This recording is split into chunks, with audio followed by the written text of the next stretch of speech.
This Week in Virology, the podcast about viruses, the kind that make you sick. From Microbe TV, this is TWiV, This Week in Virology, episode 669, recorded on October 2nd, 2020. I'm Vincent Racaniello, and you're listening to the podcast all about viruses. Joining me today from New York State, Daniel Griffin. Hello, everyone. How's it going, Daniel? It's going well. I have it set up so I could see you, Vincent, and I could see my notes at the same time. You mean this is the first time you could see both? Yeah, I probably should have just thought of that before. Usually I have it overlaid, so while I'm talking, I can barely see you. That's okay. Yeah, I just, You don't need to see me. New levels of intellectual acumen that I've now organized this as such. Daniel, just have a quick question. Seems like the numbers in New York are going up, and I understand if it reaches 3%, we have a shutdown. Is that correct? It's a moving 7-day average is what they talk about. So we hit 3% the other day. Just a couple of weeks ago, our listeners may remember we were at 0.7, and then we were above 1, and then we were up at 3, and now we're above 1 again. It's been bouncing around a little, and considering the amount of tests we do, when you're doing 80, 90,000 tests a day, and you end up with 3% positive, that's a lot of people. Mm-hmm. What I found disturbing, and I guess I'll share this, is that we had those issues in some of our communities in Brooklyn where there were large numbers of people, and basically they were warned and said, you really got to start behaving differently, because if numbers get above a certain level, then we're going to shut down some of the activities in these areas. Mm-hmm. So I have to say, what I found really troubling is some of the religious leaders told their congregants, please don't get tested, because if you get tested, they might shut us down. Great. And that's not how you approach this. There's a degree of irresponsibility there. Yes. We need to know. I mean, the reason we have these thresholds for reacting is that we're trying to balance, right? We're trying to keep people from dying, keep people from getting sick, and we're trying to have schools and businesses and religious places open. And you gotta play by the rules. You can't just say let's lie and let's cheat and let's not get tests. So, all right, another quick question before you start. I heard this week that of all the vaccine companies, only Pfizer thinks they might be ready before Election Day. What are they thinking about?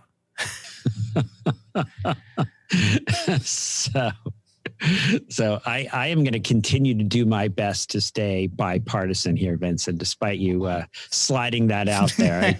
I did watch the debates, and as I think our listeners probably know, however you went into the debate, you came out with the same opinion. And one of the things in the debate, right, is that the president mentioned Pfizer by name, and then sort of afterwards, as sort of afterthought, threw in Moderna, Johnson & Johnson. As far as the race to get efficacy data, Pfizer and Moderna may, right about the end of October, beginning of November, start to have some of the preliminary efficacy data. It's not safety data. That's not saying let's rush out and get vaccinated. But and then we think with the Johnson & Johnson, it'll be late November that we start to get some of the early efficacy data. And you said we need 200 infections to start making efficacy data, right? That's the goal in these studies, is to 200 infections. But early preliminary stuff, you're going to start seeing trickles early on with less than 200 infections. And we talk, and I'm going to make sure I hit this here, but yeah, that's what they're talking about. They're talking about less than 200 infections, but starting to say, let's say, 20 in the vaccine arm and 40 in the non-vaccine arm, right? Starting to get some preliminary signal. All right. It's all yours, Daniel. Okay. Now that you made me step in that, but okay. So let me start with my quotation. The woods are lovely, dark and deep, but I have promises to keep and miles to go before I sleep and miles to go before I sleep. America's poet. Robert Frost, right? Yep. I actually went up and visited the home where he lived. And I think here's a reminder that, we're still in the middle of this. It still strikes me when people say, back during the pandemic, and there's this whole sort of, reopening going on, and we're still in the middle of things. We still have a lot ahead of us. And I have to say, a lot of us are kind of getting tired of this. I am too. This is tough. My dad called me today, and he wants to go back to the office, right? Try to figure out how to do that safely, because it's been a long time, and so we're all trying to find a balance here. But we have a lot ahead of us. So, but Daniel, when it's over, we won't be able to chat like this. That's true, Vincent. I will disown you. Well, no. Maybe you could come on. We'll keep in touch. Maybe you could come on to TWiV regularly to talk about other infectious diseases. How about that?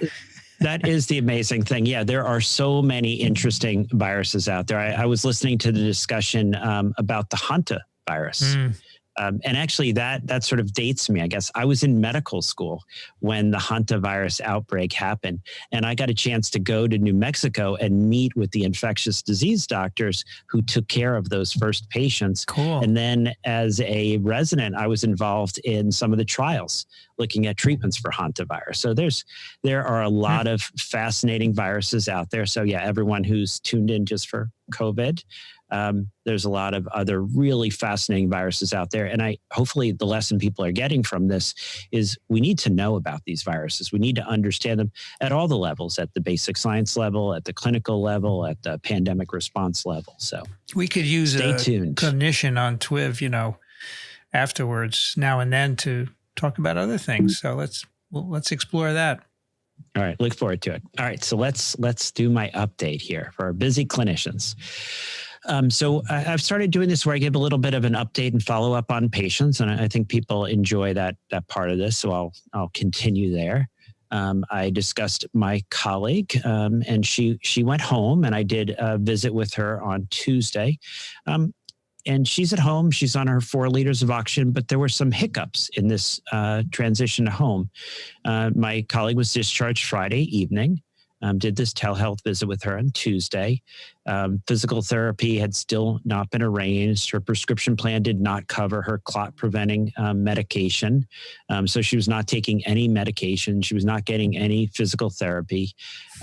Still barely able to make it to the bathroom before her oxygen level would drop, and then she'd have to stop.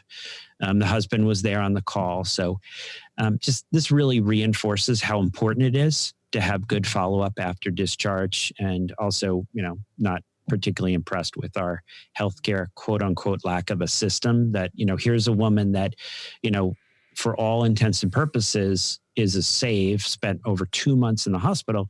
And now she's at risk of getting a blood clot because her plan does not cover the medicine and wants, alternative medicine to be selected. So we did take care of that, but boy, I'm really glad that I scheduled that, quick, post-hospital visit. So that's sort of a call to, action of our physicians here too, is when patients leave the hospital, they're not all done. They continue to be at high risk of clots for at least another month, maybe longer.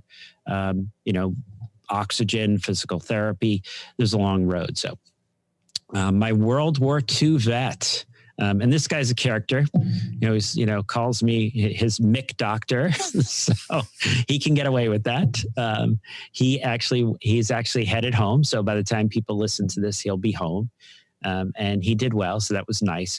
And there was a little subtlety here, right? We started him on steroids, but he very quickly responded. So he only got maybe 1 or 2 days of steroids. And for him, that was enough. So, don't feel like it's etched in stone. You don't have to give those 10 days if this is a frail elderly individual who responds quickly. There's still, doctors, not algorithms and order sets to manage these patients. An update on Our Lady. I think I presented her or told people about this. Woman went down to visit her daughter in Virginia. Her daughter was ill, was in the hospital, and they weren't quite sure what it was. She saw her daughter, and actually when she was back in New York, she got the call that, we have figured out why your daughter is sick. It's COVID.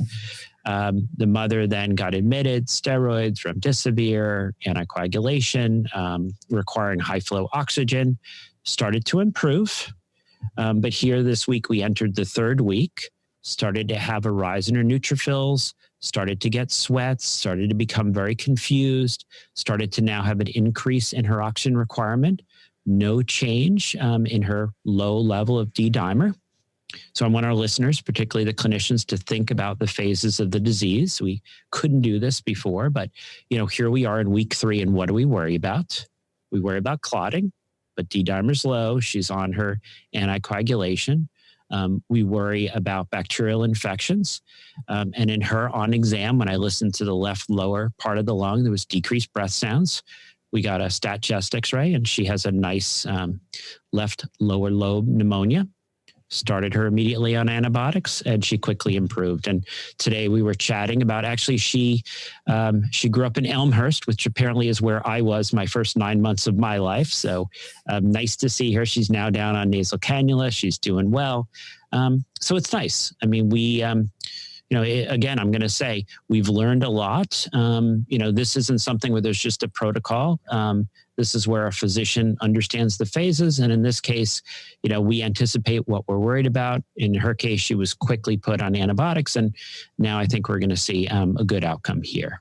And I think this is a positive thing. I'm going to say to our listeners, I was talking to some of my fellow clinicians the other day, and it has been now months since any patient of mine that I've taken care of either in the hospital or outside the hospital has died of COVID-19. So what a difference, right? From 6 months ago.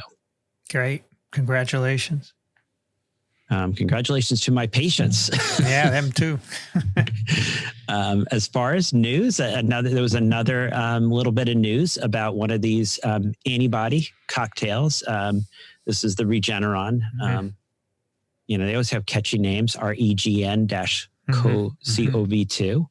And we didn't get a lot of information, but the press release was that there was reduction in viral levels, improvement in symptoms in the non-hospitalized COVID-19 patients.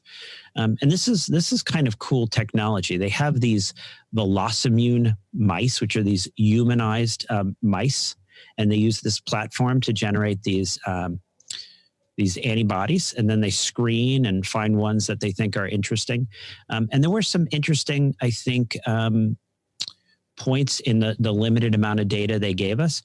People who were early on who didn't have antibodies tended to be the ones that had the benefit. If it was later and you already were producing antibodies, well, it wasn't really going to make a difference. And I think that makes sense. We think about the phases, and I think I mentioned Paul Barrick being upset last time that we didn't really think about the phases when we do our research. But yeah, this was something that sort of reinforced that when you use these antibody cocktails early enough during the viral phase before the person makes antibodies, that's when we anticipate seeing the benefit. And these were non-hospitalized patients who were treated intravenously, right? Yeah. I mentioned that a couple of the therapies are intravenous, but there's also the option to do this as a subcutaneous injection, which will be nice, I think, for rolling this out to better access. But you know what? This is just a window of therapy in many ways, right? Once we have an effective vaccine, and I'm optimistic we'll get that, then everyone's going to have their own antibodies, right? So they won't need the antibodies from the humanized mouse.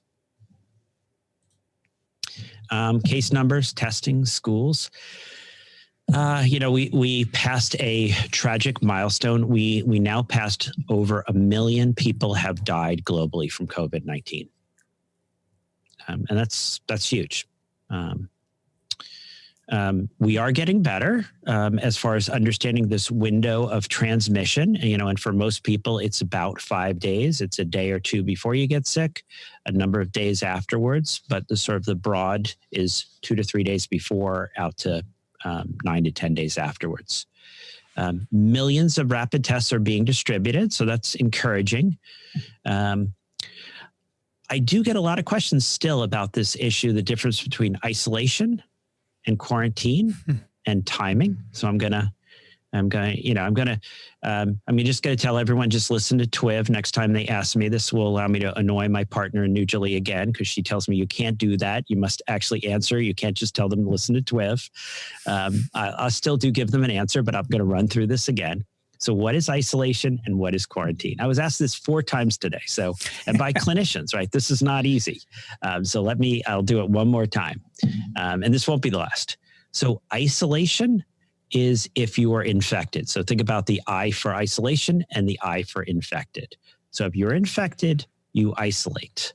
If you are a normal, healthy person who stays out of the hospital, infected, isolation, 10 days from the date of that test or the date of onset of symptoms. At the end of 10 days, you need to be without a fever. You need to be recovering and without a fever on your own, not because you're taking handfuls of Tylenol. If you're a sicker individual who's infected, who's in the hospital, you're going to isolate for 20 days. Little secret option number 3 in New York is if you've been infected, isolation with regard to ever going to a facility, a nursing home, long-term care facility, a hospital, that requires 2 negative PCRs more than 24 hours apart. Now, what about quarantining? Think about the ships. These are people who may have been exposed. This is you go and you're within 6 feet without a mask for 15 minutes or more. You've had what we consider a true exposure. As my wife says, this is excessive, but the incubation time is anywhere from 2 to 14 days. And the biology of the virus has not changed. If you get a test the day after you've been exposed, if you get a test 3 days after you've been exposed and it's negative, that doesn't predict the future. Anytime from 2 to 14 days after exposure, you can end up infected. You can end up shedding the virus. I know a lot of people are moving to, oh, you had a negative test. Don't you worry. Negative tests don't predict the future. And I was doing a presentation today and I gave the example, and you can edit this out or people can cover their ears. But I said, my oldest daughter went to college, and right before she went, we got a pregnancy test. So I don't have to worry for the next 4 years. And everyone sort of chuckled. You can't predict the future. I can't tell what's going to happen during her senior year. And the same thing is true about the testing. If you've been exposed anytime from 2 to 14 days, you can turn positive. You can start shedding the virus. And a test at day 2, 3, 4 does not tell you about the whole 14 days. And also, at the end of those 14 days, if you don't have symptoms, we know a chunk of people can be infected, shedding virus without symptoms. So ideally, you have a test at that end of 14 days to know that you missed that bullet. Why do we why do we call them 2 different words, isolation and quarantine, just to distinguish that they're different situations? It's actually interesting. It's historical, right? Mm-hmm. People who are infected, we put in isolation. Okay. People who might be infected, and the quarantine goes to the 40 days, right? This is you Italians, right? That's right. Quarantana, yeah. Yep. So, wow. And just everyone, I know you're frustrated about 14 days. Just remember, it's not 40. Yes. If we let the Italians run things, they'd have you sitting on your ship for 40 days. Great. All right. And as promised, let's talk about vitamin D today. This is something that people seem pretty interested in. So what is vitamin D? Vitamin D, it's a fat-soluble vitamin as opposed to water-soluble, and that's really important. Water-soluble vitamins, if you take too much, you pee them out. Fat-soluble vitamins, if you take too much, you can get sick. So these are the fat-soluble vitamins, the vitamins that can make you sick. Remember our tagline. But also they can be the vitamins that can keep you maybe from getting sick, which we'll talk about today. Vitamin D is mainly known for its role in calcium and bone metabolism, but it also has a number of other roles, which we'll touch on today. So what are the basics? Where do you get your vitamin D? So in general, most humans get their vitamin D from the sun.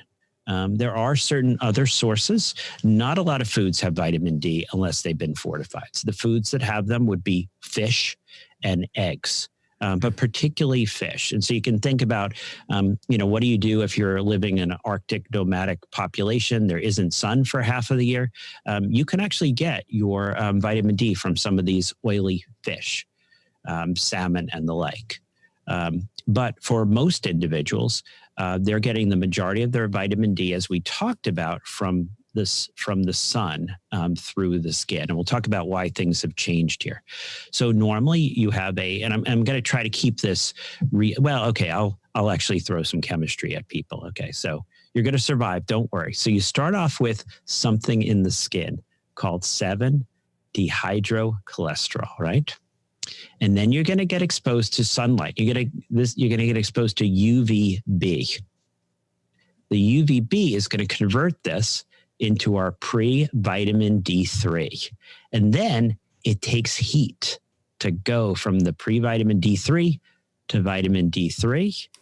The liver, you have a conversion to vitamin D3 25D. And then the kidney is involved to get us finally to the active form, our 125 vitamin D. So see, that was not very painful, right? And it's that 125 dihydroxy vitamin D that is the physiological active form of vitamin D. And vitamin D, as mentioned, we think it plays a role in calcium. We think it plays a role in bone metabolism. But it also may have some role in proper functioning of the innate immune system and the regulation and balance between the innate immune response and our adaptive immune response. So maybe our immune colleagues can weigh in on some of the other episodes. But there's this idea in COVID-19 individuals that certain of them, like the young, for instance, have the ability to address the virus with the innate immune system and effectively via interferons, and they avoid this excessive triggering of the adaptive response. And so there's been some nice articles about the innate immune system, about interferons.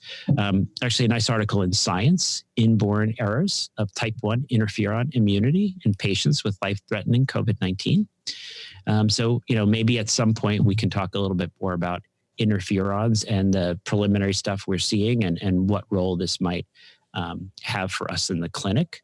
But let's talk a little bit about what are the publications looking at vitamin D and COVID-19 and what do we know at this point. So I like to go through sort of the history of this. When did we first start looking at this? Well, people probably remember we were talking about vitamin D. Everyone was talking about vitamin D early on. It was one of the go-tos that people were saying, maybe this is something that will help us. So back in April 2020, seems so long ago, but a group in Glasgow.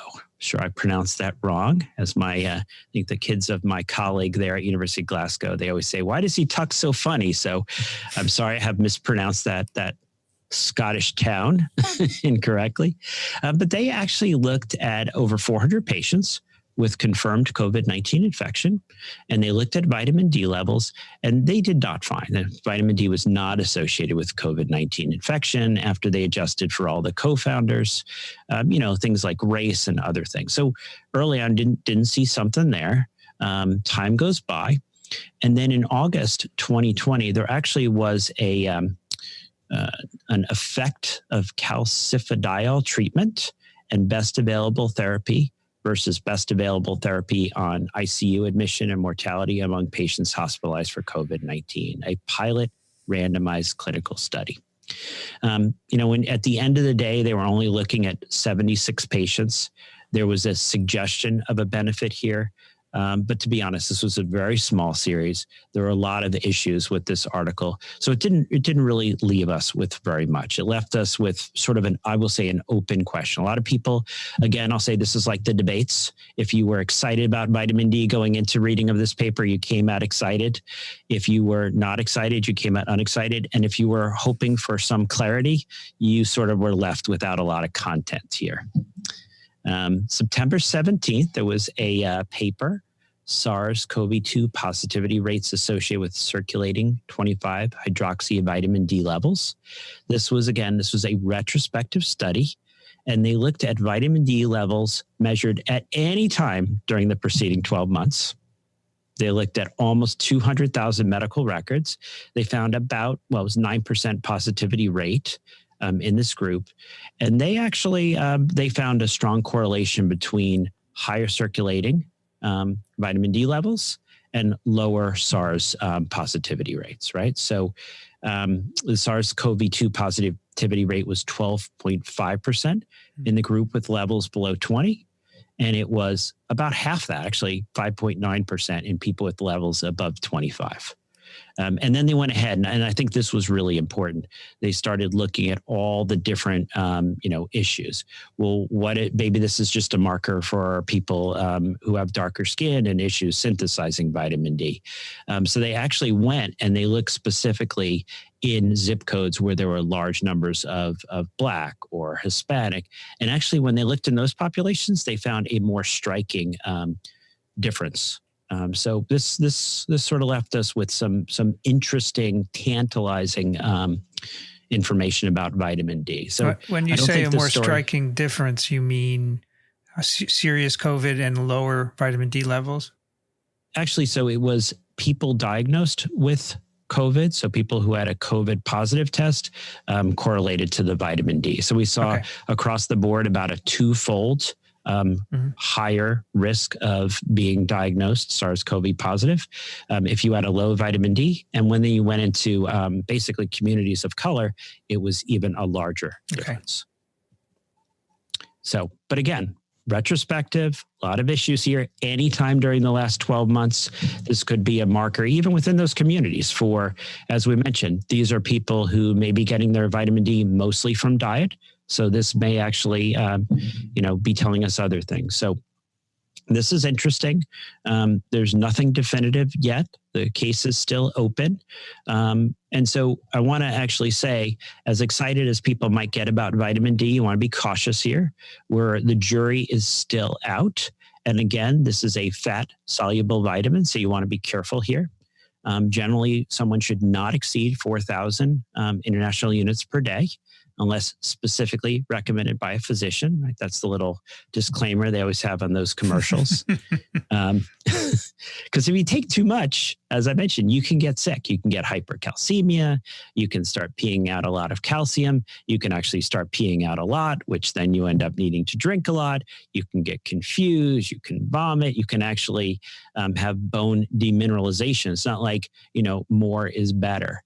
And so, if you're interested in getting your vitamin D checked, we actually have a huge vitamin D deficiency problem in the United States because, like Vincent, if people are watching our thing, he is fully clothed despite the fact that this is a beautiful sunny day.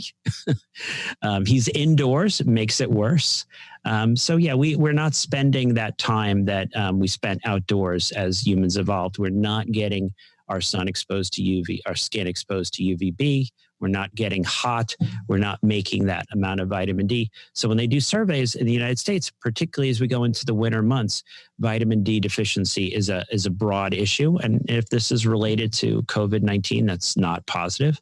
And so again, it's COVID-19. It makes sense to exercise, makes sense to eat right, makes sense to have an ideal body weight. And if your vitamin D is deficient, I don't think there's a problem with getting it into the normal range. We don't know if that will help, but don't get it above the normal range. So, for people under the age of 1 year, I don't know how many listeners we have, but that's about 400 IUs per day. Generally 1 to 70, it's about 600 IUs per day. And when you get above 70, we recommend about 800. But if you're deficient, it may take a more significant amount to get you up into the normal range. It's a good, so for those of you that want more about vitamin D, we need more research.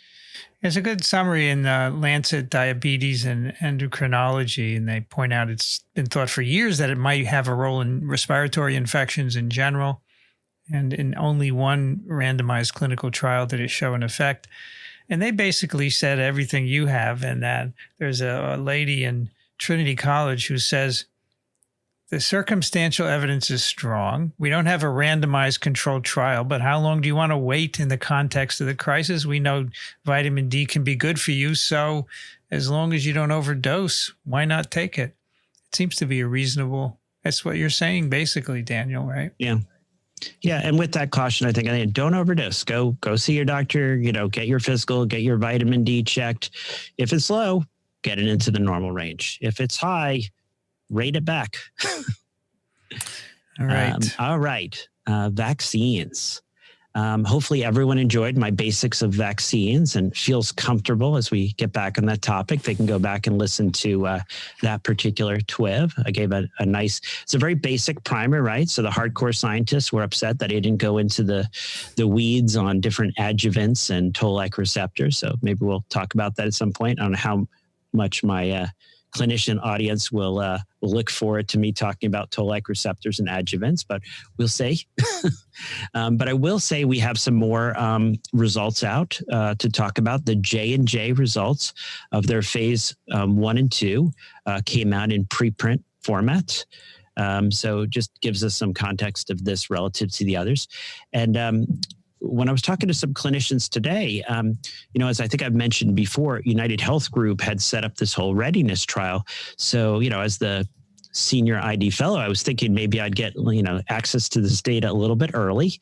I didn't, and I'm okay with that because, we have a lot of issues now with, is someone getting the information before everyone else, transparency. So yeah, I actually feel like J&J did the right thing. When the results were ready to be shared, the results were shared with everyone. And so they shared the results of this multi-center phase 1-2 randomized, double-blinded, placebo-controlled clinical study. So we know about our phase 1 and 2. This looks at safety, a little bit about reactogenicity and immunogenicity of this non-replicating adenovirus 26 based vector that expresses the stabilized pre-fusion spike S protein of SARS-CoV-2. Now that's a mouthful, but I bet our TWiV listeners got all that. So this is basically, we're taking an adenovirus, we've got the spike protein stuck in there, and basically you're given a whole bunch of this so the immune system can see it and hopefully learn from it, get some good B cell production of antibodies and some good T cell help and a little bit of maybe T cell activity as well. In this study, they had a low dose and a high dose. They gave it as a single dose or as a 2 doses spaced out 56 days. They gave it to 400 18 to 55-year-olds. They gave it to almost 400, so actually 394 folks over the age of 65. So we kind of get both in here. Standard reactions, fever, pain at the injection site, nothing really that was disturbing or concerning. Again, this is phase 1-2, less than 1,000 people. We're not expecting to see those vaccine issues. We're expecting to see what we saw, fever, pain at the injection site, et cetera. They looked at a couple things, neutralizing antibodies. And this is, I'm going to say the nice thing, this is the one shot and you're done vaccine, right? And so after a single dose, the seroconversion rate in forms of the neutralizing antibodies at day 29 in the younger cohort reached 92%. Didn't matter whether it was higher or lower dose. They hit that with the low dose alone. In the older cohort, there was 100% seroconversion in the low dose. So as you can imagine, they're going to be moving ahead with the low dose. As far as just measuring antibodies, just doing your ELISAs for spike, 99% positivity in the younger individuals at either dose, 100% for the older individuals at either dose. So that was pretty impressive. And again, single dose, didn't really need that booster. They looked at the Th1 cytokine producing S-specific CD4 positive T cells. These are those T cells that are going to help the B cells make a durable memory response. And they saw over 80%, whether it was younger or older, respectively. Not a lot of that Th2 that we're sort of worried about. So there's sort of a nice Th1 skewed phenotype in both of the cohorts. So it was, I'll say, positive, really sort of appropriate as the FDA did to move this to a phase 3. So basically, what did they conclude? The safety profile, immunogenicity after only a single dose.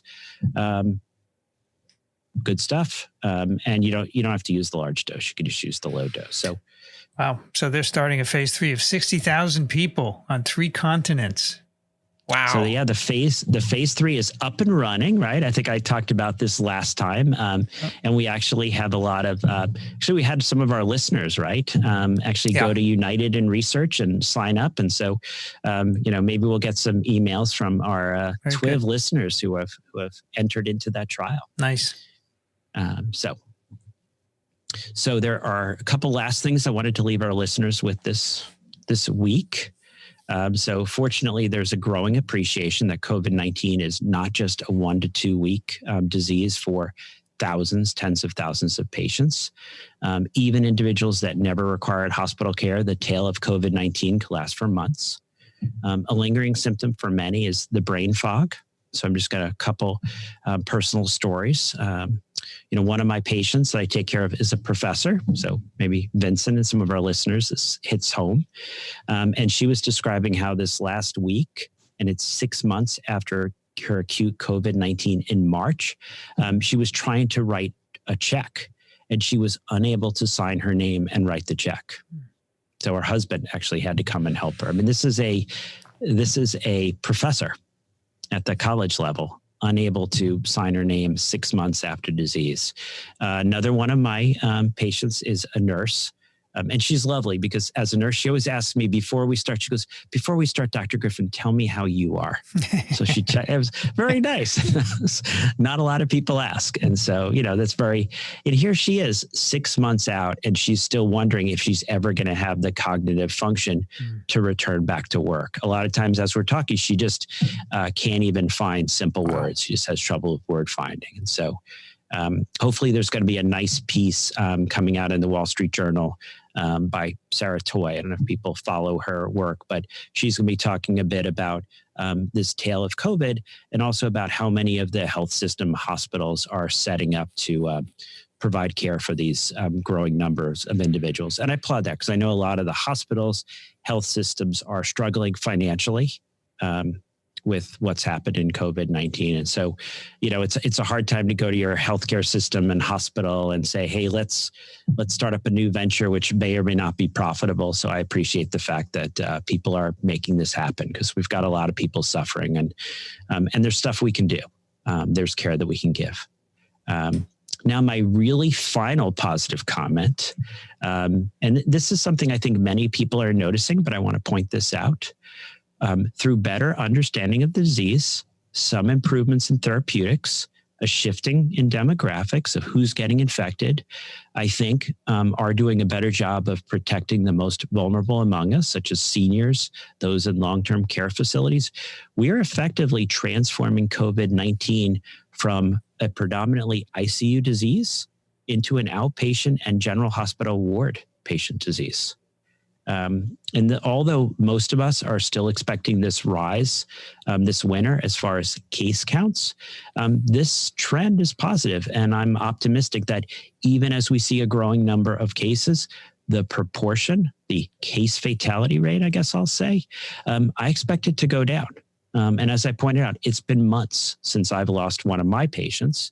And I think that we're moving in this direction. If you get sick with COVID-19 now, you're less likely to die, but also those vulnerable patients are less likely to get COVID-19. We're doing a better job of protecting them. All right, Daniel. So now is my last. I'm going to close here. This is my call to action and a commitment. And then hopefully we can hit a few emails. So I know many people in the US and many of our listeners, be they clinicians or not, are watching closely to see if vaccines or medications are being rushed through without the usual safety process. I don't know if you've heard that, Vincent, from our listeners. And it's clear to me that somehow COVID-19 has divided us rather than uniting us. But I just want to remind our listeners that the politicians are not developing these vaccines or therapeutics. It's scientists, it's physicians. They're working together to develop these and run trials to find out what works. And our listeners, right, as I mentioned, volunteers are stepping up and going to sites like unitedinresearch.com and becoming citizen scientists and joining the efforts as volunteers for these therapeutic trials, for the vaccine trials. And so I'm going to make a commitment. I think this is a commitment that we all share at TWiV, is that we're going to continue to offer that objective analysis of what we're seeing in the literature, what I'm seeing firsthand at the bedside. And this is going to be a source of information, reliable, objective information on vaccines, on therapeutics, on diagnostic options. No one muzzles us here at TWiV. We tell you what we think is true.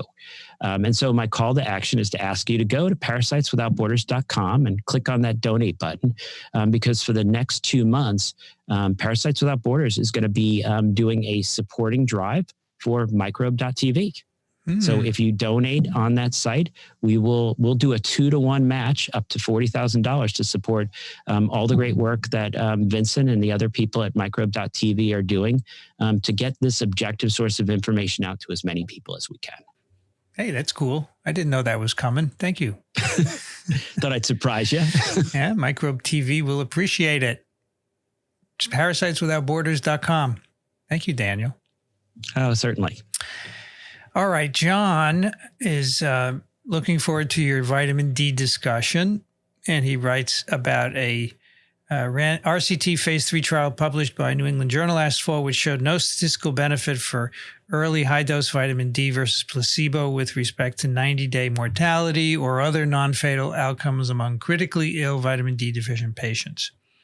And he writes, the practice of medicine would become a stilted, narrow endeavor with little joy if we were guided by ironclad evidence to guide every decision. Many clinical questions will never garner the interest or the funds for evidence-based trials. At best, a wise clinician will be guided by the best science, tempered with judgment that is often seasoned with anecdotal input. The older we get, the more tempting that expanding body of anecdotal experience becomes. We are human. With that in mind, it's a particular challenge to step into the murky waters of vitamin D science. It's a pond clouded with previous high hopes and disappointing reversals. I've got a bottle of vitamin D sitting on the shelf, outdated probably. I am tempted to reach for it, but haven't yet. I still might. Stay well and thanks. All right. Well, thank you, John.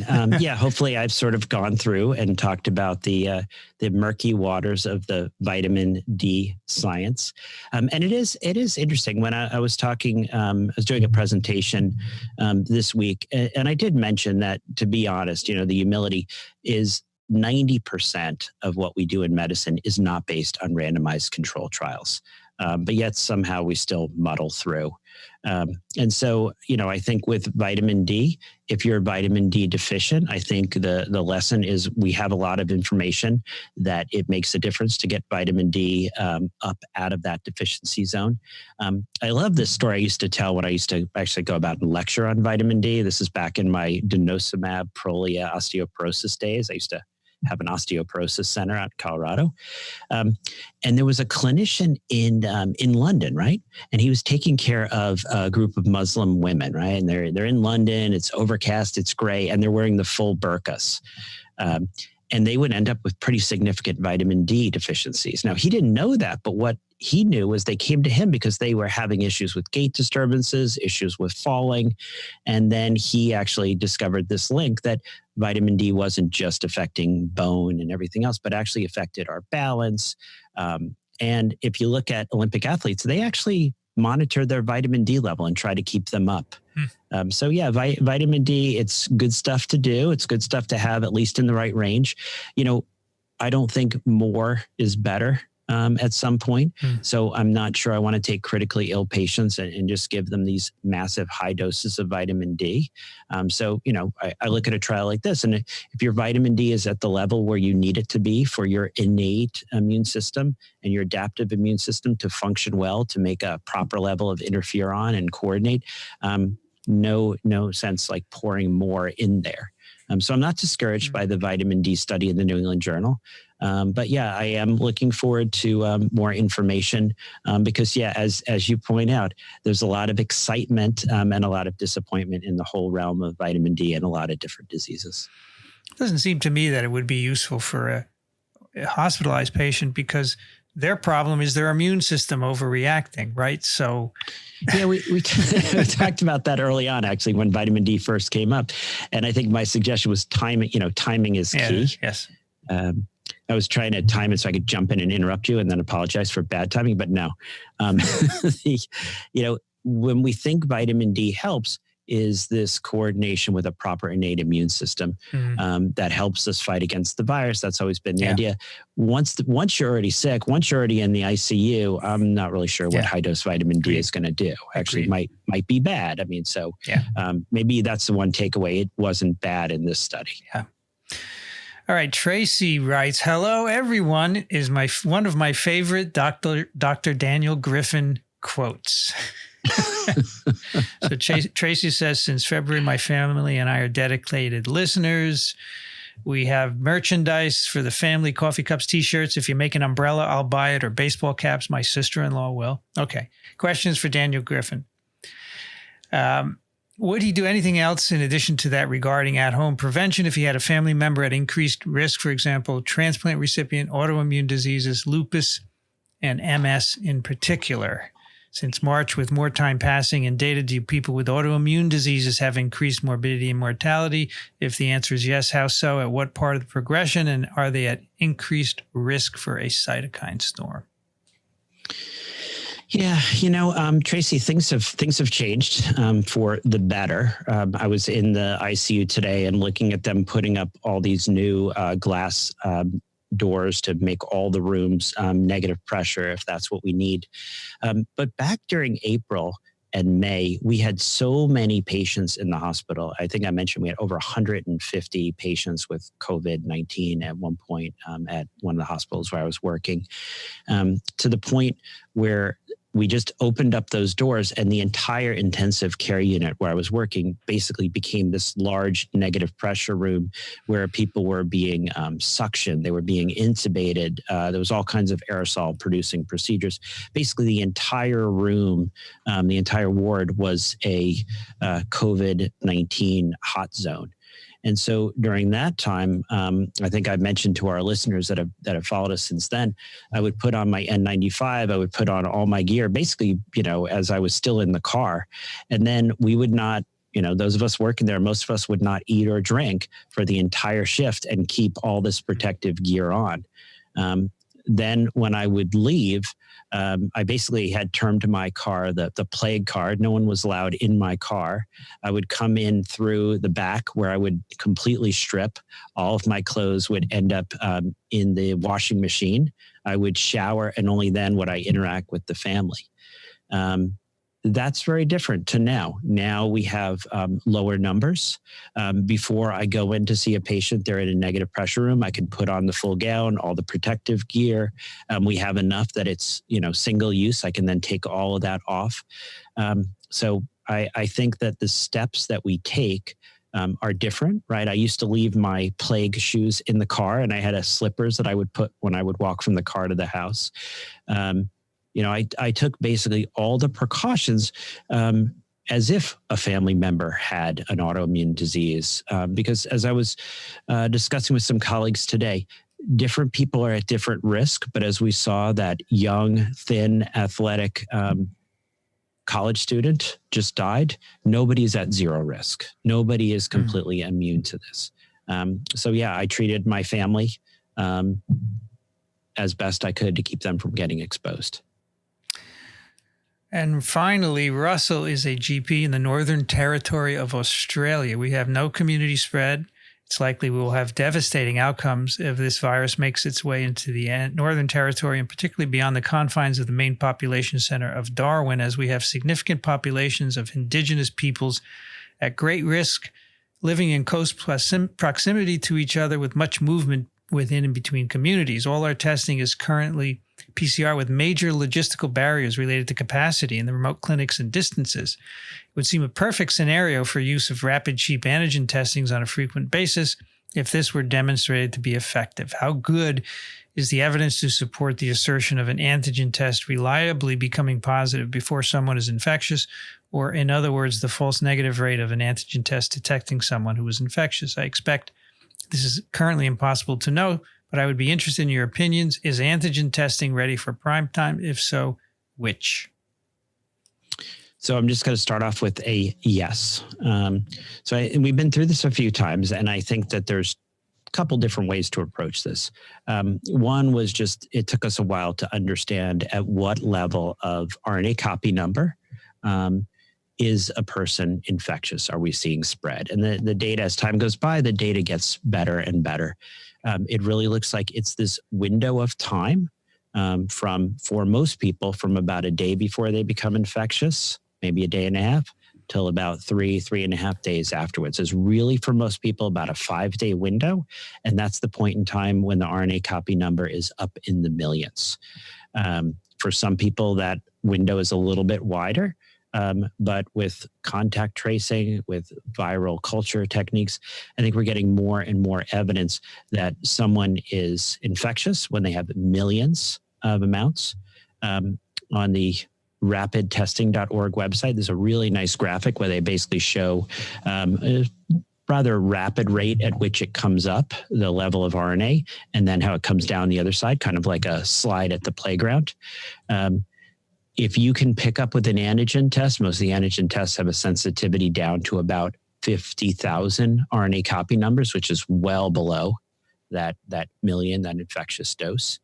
But then I guess the last thing is, the last thing in this whole argument is, have we been using antigen tests to protect populations? So I think I talked last time about how in one of the skilled nursing facilities in Chester County, there was biweekly testing, which was really effective in protecting the population.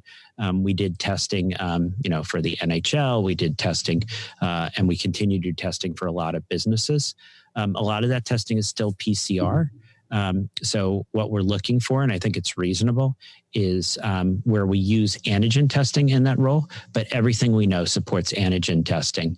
And the model, I think, that we're hopefully going to get up soon, hopefully our paper is going to be submitted to New England Journal within the next 24 hours, but we're going to have calculators where we actually show, based upon which test you want to use, really what we've learned over time. Frequency is more important than sensitivity. So if you're testing people frequently, if you can detect 50,000 or more copies, that's tremendous. So much better than infrequent testing with testing and resulting delays. Yeah, Russell, I would go to rapidtests.org. They have a lot of detail about this whole issue and what is available so far. I think you'll find that quite rewarding. And that is our weekly COVID-19 clinical update with Dr. Daniel Griffin. Thank you again, Daniel. Oh, thank you so much. And everyone, be safe. Joining me today from Fort Lee, New Jersey, Dixon Despommier. Hello there, Vincent. How's it going? And the weather outside is incredible. It's beautiful. It's one of the best days of the year. From Madison, New Jersey, Brianne Barker. Hi, it's great to be here. My weather, like Dixon's, is quite nice. 63 Fahrenheit, 17 Celsius, and sunny. And from Austin, Texas, Rich Condit. Hi, everybody. Ditto, Austin, 77 degrees, headed for 82. Wow. Brilliant sunshine. It's a beautiful day. Yeah, it's gorgeous out. I pulled the shades down to make better quality lighting, but I can see, I can peek out.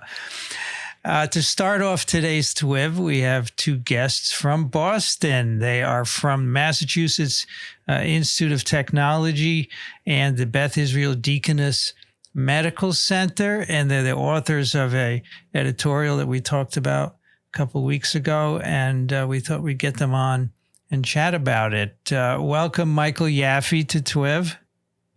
Thank you, Vincent. A real pleasure to be here. It's about 60-some degrees in Boston. Wow. And Chris Barrett. Welcome, Chris.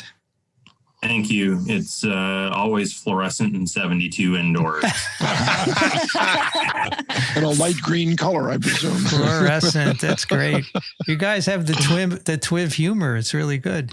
I like it. All right. You guys are, all right. So Michael, you're both physician scientists, right?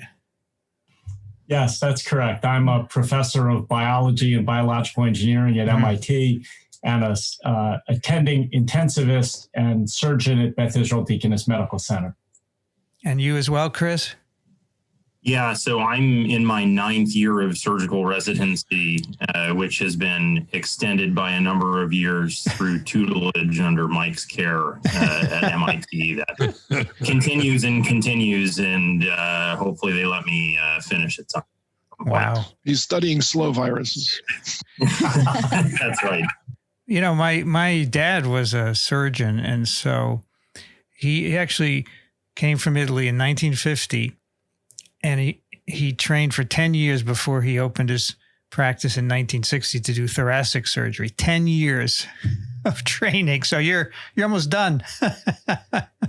Yeah, a few years to go. We'll get there. Do you guys have surgical subspecialties? So my specialty is critical care medicine, intensive care, and also trauma surgery. But over the last few years, it's become more and more focused with an interest in surgical oncology. And my training is general surgery, which is what all trauma surgeons are. There's not a sort of a board certification in trauma, but I will go on next year to my surgical critical care fellowship and be trauma and critical care staff thereafter, I think here in Boston. I think it was our combined interest in critical care and treating patients with COVID in the ICU that really woke us up to the importance of what we wrote about in the editorial. I was going to ask what the motivation was for the editorial. So when the crisis hit Boston, there's a shortage of intensive care physicians. And so all of us were recruited to do this. And I had a particular interest in this. And so I ended up staffing one of our ICUs for several weeks, and then was the person who volunteered to do most of the tracheostomies on the patients with COVID who ended up needing that because they were chronically ventilated. Wow. And I think the secondary interest came from, it's not virology. We actually have a pretty intense research program in fibrinolysis and blood clotting, because that's a hot topic in trauma. And myself and Mike and the father-son team, Dr. Ernest and Hunter Moore out in Denver, who are a trauma luminary and a transplant surgery fellow, have for years wanted to reinitiate studies of fibrinolytic therapy in ARDS, acute respiratory distress syndrome. And Hunter and I, along with Mike and Jean, wrote essentially an editorial in March about using it in COVID that caught a lot of traction. And we segued that into a research program and ran into, I would say, an infinite number of hurdles along the way that were enlightening. Yeah. Before we tackle the editorial, I just want to find out where you guys were trained. Are you from Boston originally, both of you? I grew up in Baltimore. I did my undergraduate training at Cornell, and then I was an MD PhD at Case Western Reserve. Okay. And I did my residency at both in those days, it was the Deaconess Hospital in Boston and University Hospitals of Cleveland. And then I did my fellowship in critical care in Boston through the Harvard system. About you, Chris? And then I didn't go to college after high school. I was an Army paratrooper for a few years, and then got out of that business into the opposite business. So I went to the University of Minnesota Duluth because the main campus rejected me for academic ineptitude. And then I after 3 years, went to WashU in St. Louis for medical school. And then I've been here at BI and MIT with Mike for the last 9. All right. I'm sure they regret that now. I hope so. So the editorial is called COVID-19, All the Wrong Moves in All the Wrong Places. And I have to say, this is the perfect day to talk about this because Friday, October 2nd, is the day that President Trump is diagnosed with coronavirus, SARS-CoV-2 infection, after having disdained it for months and months and months. So let's say you have 3 systemic failures that you identify, which you say have blocked progress in disease control, containment, and treatment. And the first one is governmental ineptitude. Let's talk a little bit about that. What are you talking about?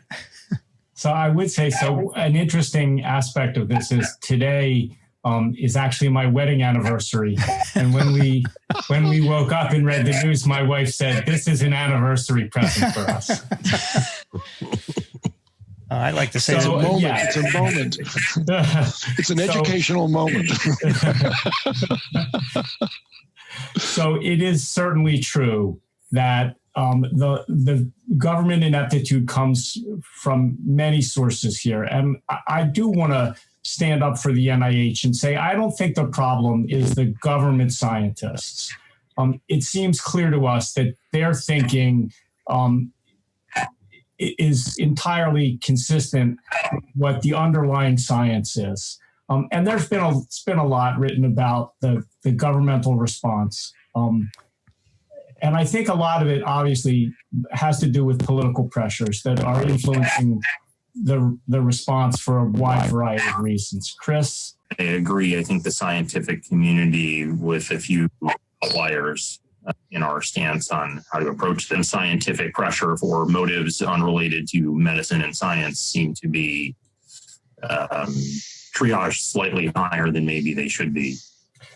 Part of the problem, obviously, is that if you're going to have a focus on diagnostics, you need some sort of a national plan on what you will do with the diagnostic information as it emerges. And that requires some type of clear leadership from the top.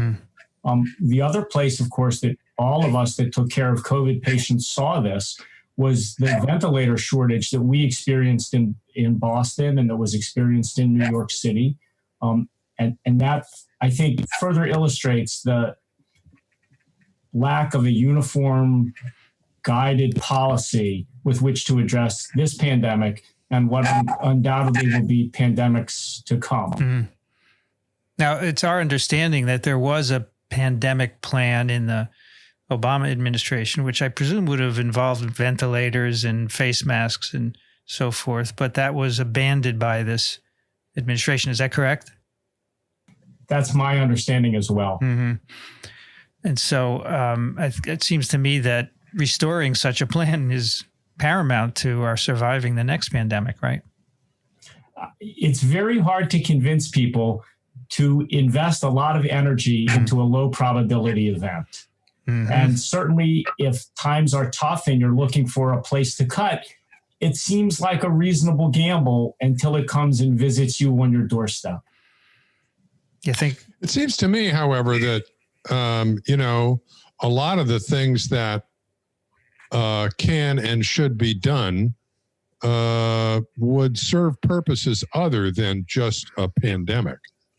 And that, what immediately comes to mind is when Fauci morphed the biodefense effort, which he quite reasonably saw as, I think, a short-term thing, into biodefense and emerging diseases. Okay. And it seems to me that this sort of pandemic preparedness, the same sort of thing that could be done is, fold that effort into a larger effort that could help out with public health in general. Richard, I think you're touching on a really key point. So, Chris, as he mentioned, was an Army paratrooper. I am a retired colonel in the Army Reserve. And one place that you could certainly tap for the resources that are necessary is the Army Reserve itself. We have a large medical corps and a variety of medical equipment that, for the most part, when we're not in a war situation, sits largely unused. And I believe from my discussions with the Army Reserve staff that the plan moving forward is to try to leverage some of this military capability in the event of future pandemics like this. You do get into a problem, though, because of the Posse Comitatus Act, which makes it difficult to call up a national army for a crisis within the country itself. Now looking. Yeah, and you may be able to mitigate that by using National Guards, which are state militias that contain, each state has a medical corps and equipment within them. So the one thing I did want to mention is, I think when you view, as you rightly, as I understand, suggested that, the plans for a pandemic were sort of thrown in the burn pit, that running a government is not like running a business. And Mike made a comment that, planning for low probability events seems like a nice place to cut. And if you were a business, I think that would make sense, you can always go to the bankruptcy court. And I think this administration probably with their government experience, but you can't do that as the safekeeper of the American public and the trust. And I think it's unfortunate that, as I understand, there had actually been a National Security Council drills for a pandemic where they actually used a coronavirus model within the past year before this actually happened. And the irony of all of it is just difficult to fathom. So if you could go back, Michael, to the beginning, January, what should the government have done differently? I think we should have built a set of contingency plans based on the worst possible outcome that we could have predicted. Mm-hmm. And then we could have had a variety of plans based on, as the disease emerged, there was a desire to prevent panic, which I think was potentially well motivated. But clear plans for early quarantining and rapid testing and leveraging what we could through the World Health Organization and direct contact with scientists and physicians in China might have dramatically helped. The ability for us to have been able to send people to Wuhan to gain some firsthand experience with what they were seeing and then communicate that back to the medical system in the United States might have also been quite helpful. Mm-hmm. Mm-hmm. I may also interject, using the excuse not wanting to panic the public in an impending disaster, the emergence of the Second World War, if we were to say, well, just because Japan attacked Pearl Harbor is no reason to panic, it's probably going to just pass over. That would have been a bald-faced lie in anybody's book. And there are some conspiracy theories that suggest strongly that we knew that Japan was coming, but we didn't want to say anything to mobilize the American public. But we have never been afraid of disasters. We've never been afraid of rising to the occasion. And to use that as the excuse is the biggest underestimation of the basic intelligence of the American public that I can possibly imagine. And I think as military people, you could understand that because everybody wants to know what the emergency is in order to be able to respond to it. And this is the most absurd excuse I have ever heard anyone offer, except for losing your homework because grandma ate it.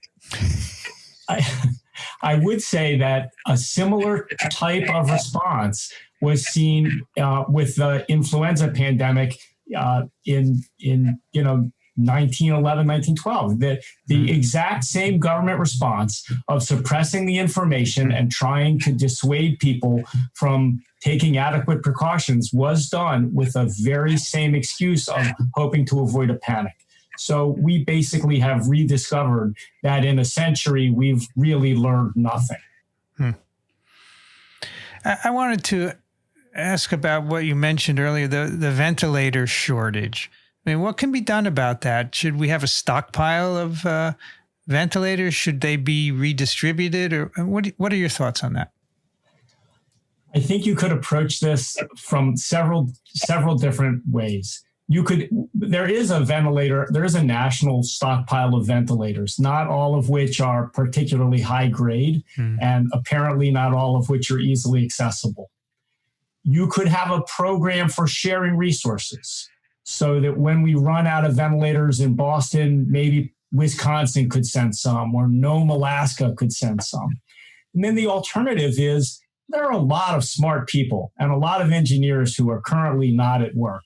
And one of the things that emerged from some of the engineers at MIT was the ability to rapidly convert other types of things into ventilators that would provide enough function for us to get by until manufacturing could pick up. So I think those are at least three angles that people could take to try to to try to think creatively about how to have a resource available when you need it, that doesn't necessarily sit in a warehouse forever when you don't. Okay. Hijacking our, as Mike suggested, sort of large core of engineers across the country, government guy here, but regulation, even if you had a good idea and a product that you could move to the ICU tomorrow, you would have 6 months of regulatory paperwork to get through. And, I expect that what would be raised are safety concerns, but if 100% of people without ventilators are dying and you're preventing a potential solution, the two don't go together.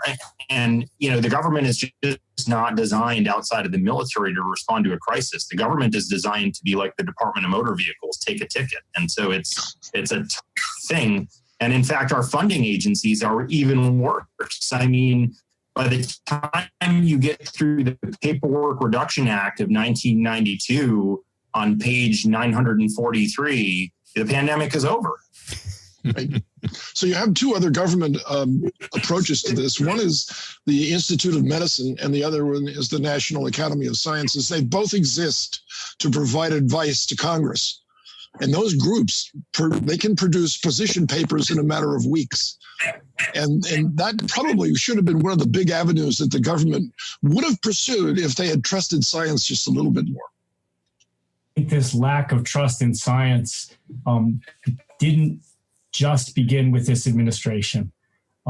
You can trace that back for quite a while. And I think politics aside, there are a number of reasons that we as scientists have to own as well. Science has become very complicated. It's not as easy as it used to be, I think, to communicate our findings to the general public in a way that's easy for them to understand.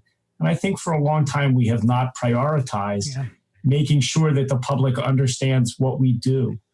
I have the honor and privilege of being an editor of a American Association for the Advancement of Science journal, Science Signaling.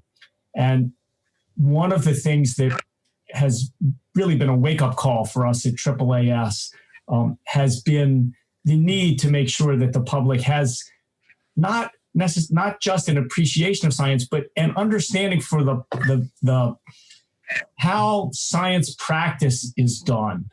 Something that makes science very different, I think, than politics is our understanding of truth continually evolves. And things that were true today will be false tomorrow. And that's totally acceptable in science. But it's something that in many other aspects of our lives would be completely unacceptable. Michael, the most difficult thing I've ever had to do in my whole life was to explain to my own family what I did for a living. Because you have to dumb it down to some point where they can understand. And when you do that, you've lost the essence of what you're doing.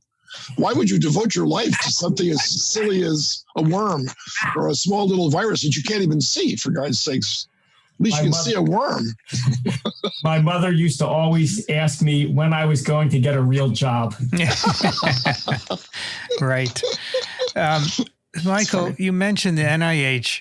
I wonder, the administration has attacked also the CDC and the WHO. What are your thoughts about that? Obviously, we can only improve healthcare in the world if we all work together and we all share information. I'm sure that as our understanding of this disease progresses, I'm sure that we can look back at some of the decisions that the WHO made about when to categorize this as an emerging pandemic or how to modify behaviors and travel practices and find fault with that. But that, again, reflects the nature of science and our view of understanding. Clearly, if we don't engage with viruses, don't respect national boundaries, as you all know much better than I do. And any attempt to break communication on a basis that doesn't follow the natural biology of the virus is bound to be flawed. Clearly, while there may be problems with the CDC and the World Health Organization, they are our clear leaders in guiding our behavior and our therapies and our approaches to management of pandemics that really don't care what country you happen to live in. All right. So the second systemic failure that you point out in your article is scientific ignorance and misprioritization. So let's go into that a bit. And one area you say is the monomaniacal focus on nucleic acid antibody-based diagnosis. What's the problem there? Tell us about it. I think that it's critical that we find an accurate way to perform diagnostics.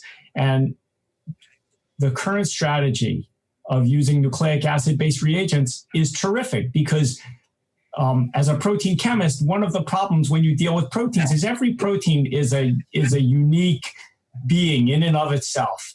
And there's no general approach that works for every protein routinely. The beauty of nucleic acid chemistry is that once you get it worked out, you can use it to amplify every gene. The brilliance of Watson and Crick was the recognition that the structure didn't depend on the sequence, and therefore you can build reagents rapidly and quickly that will provide excellent results about the levels of viral RNA.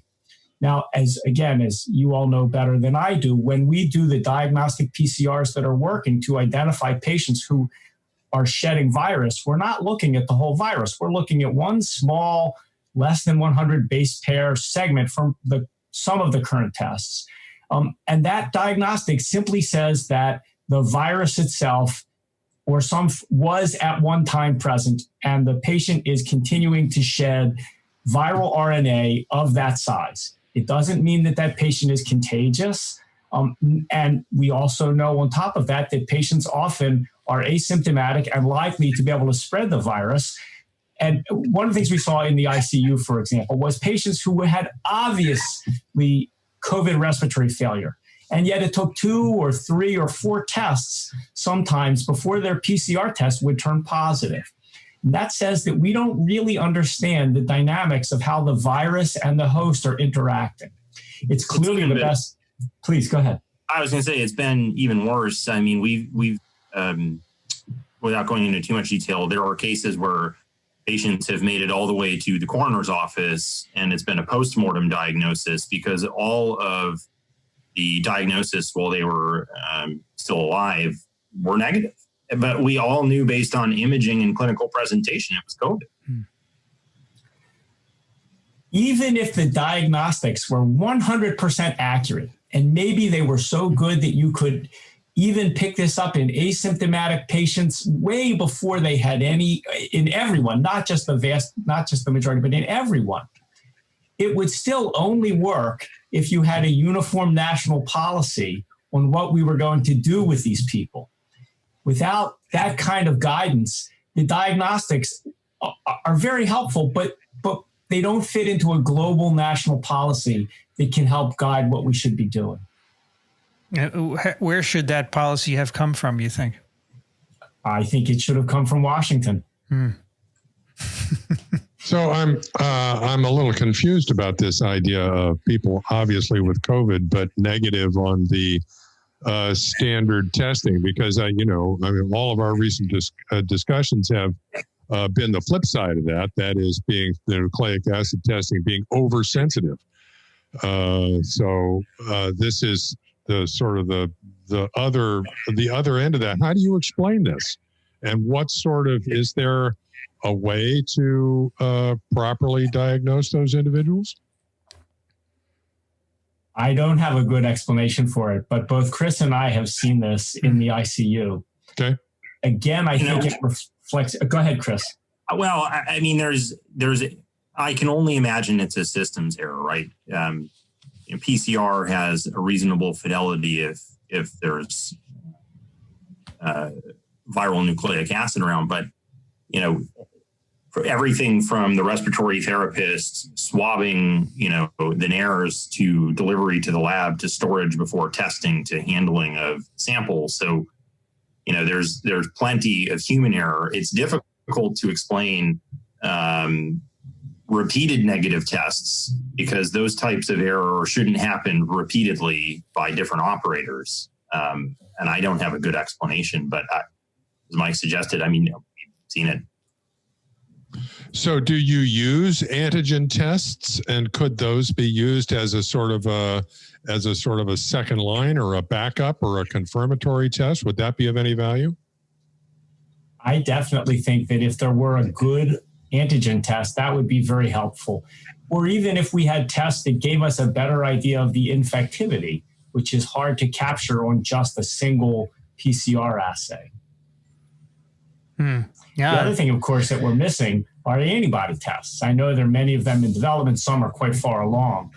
Whether the antibody test can capture neutralizing antibodies or not will be the big question. But perhaps pseudotype viruses and some type of experiment with the antibodies themselves would shed some light on this.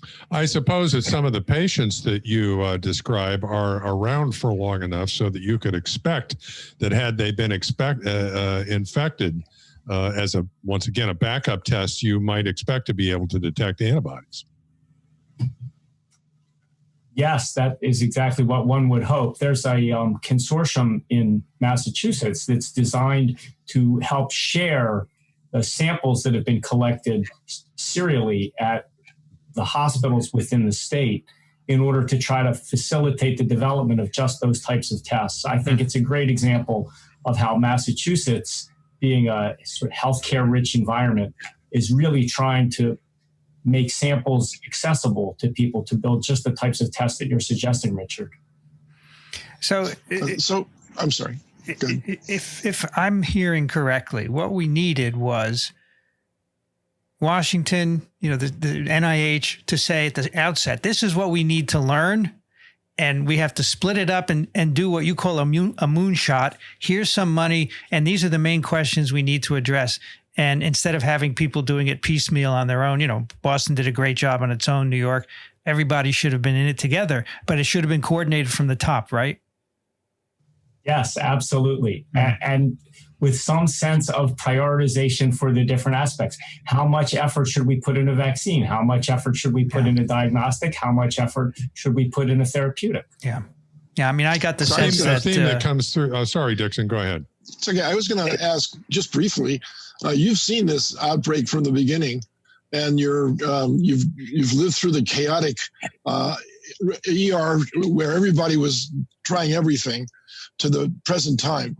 How much has your clinical approach to serious COVID infection or SARS-CoV-2 infection changed since you first started to see patients? I think it's changed in good ways and in bad ways.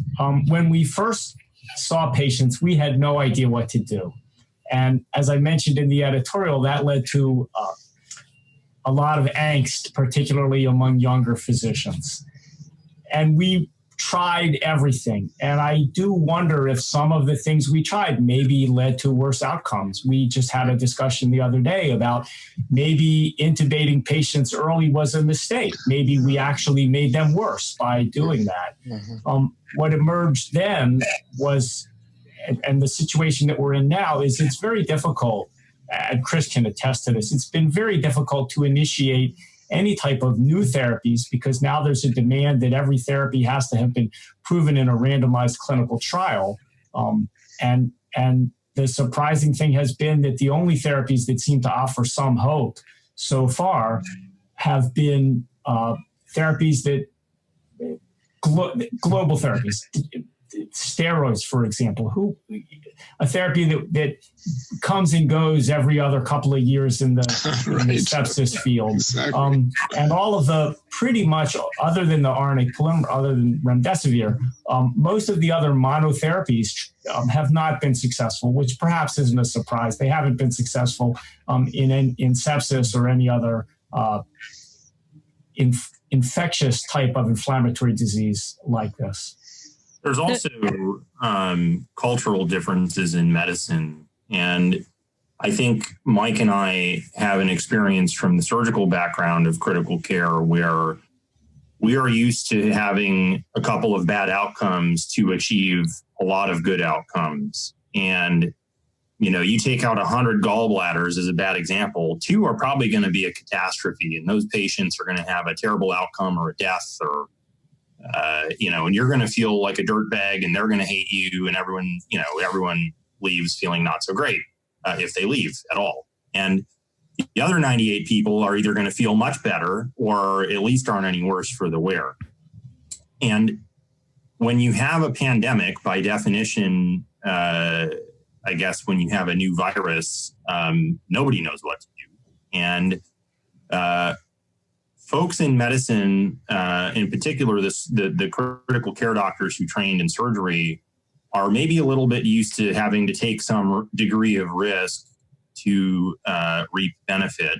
And some of our colleagues who trained from the other ends of the medical sphere are a little bit more used to, if you don't know, we'll do natural history of disease. And when there's an RCT in a pathway, come talk to me. And I think, just as an example, our interest is in coagulation. And we saw a lot of this in March, April, May. Everybody with COVID in a surgical ICU got anticoagulated, unless there was some really compelling reason not to. And many in the medical ICU didn't. And the rationale from the surgeons was, these people have a 30+% thromboembolic rate. They clot off their dialysis lines. They present with isolated stroke in 30-year-olds. Like, this is very clearly a prothrombotic disease. And if you look at their ventilator mechanics, it's highly suspicious for vascular occlusive phenomena. Their lungs aren't stiff, but they've got really high shunt fractions. And you see that in pulmonary embolus or microthrombi. And so the surgeons were early to adopt this with clinical suspicion.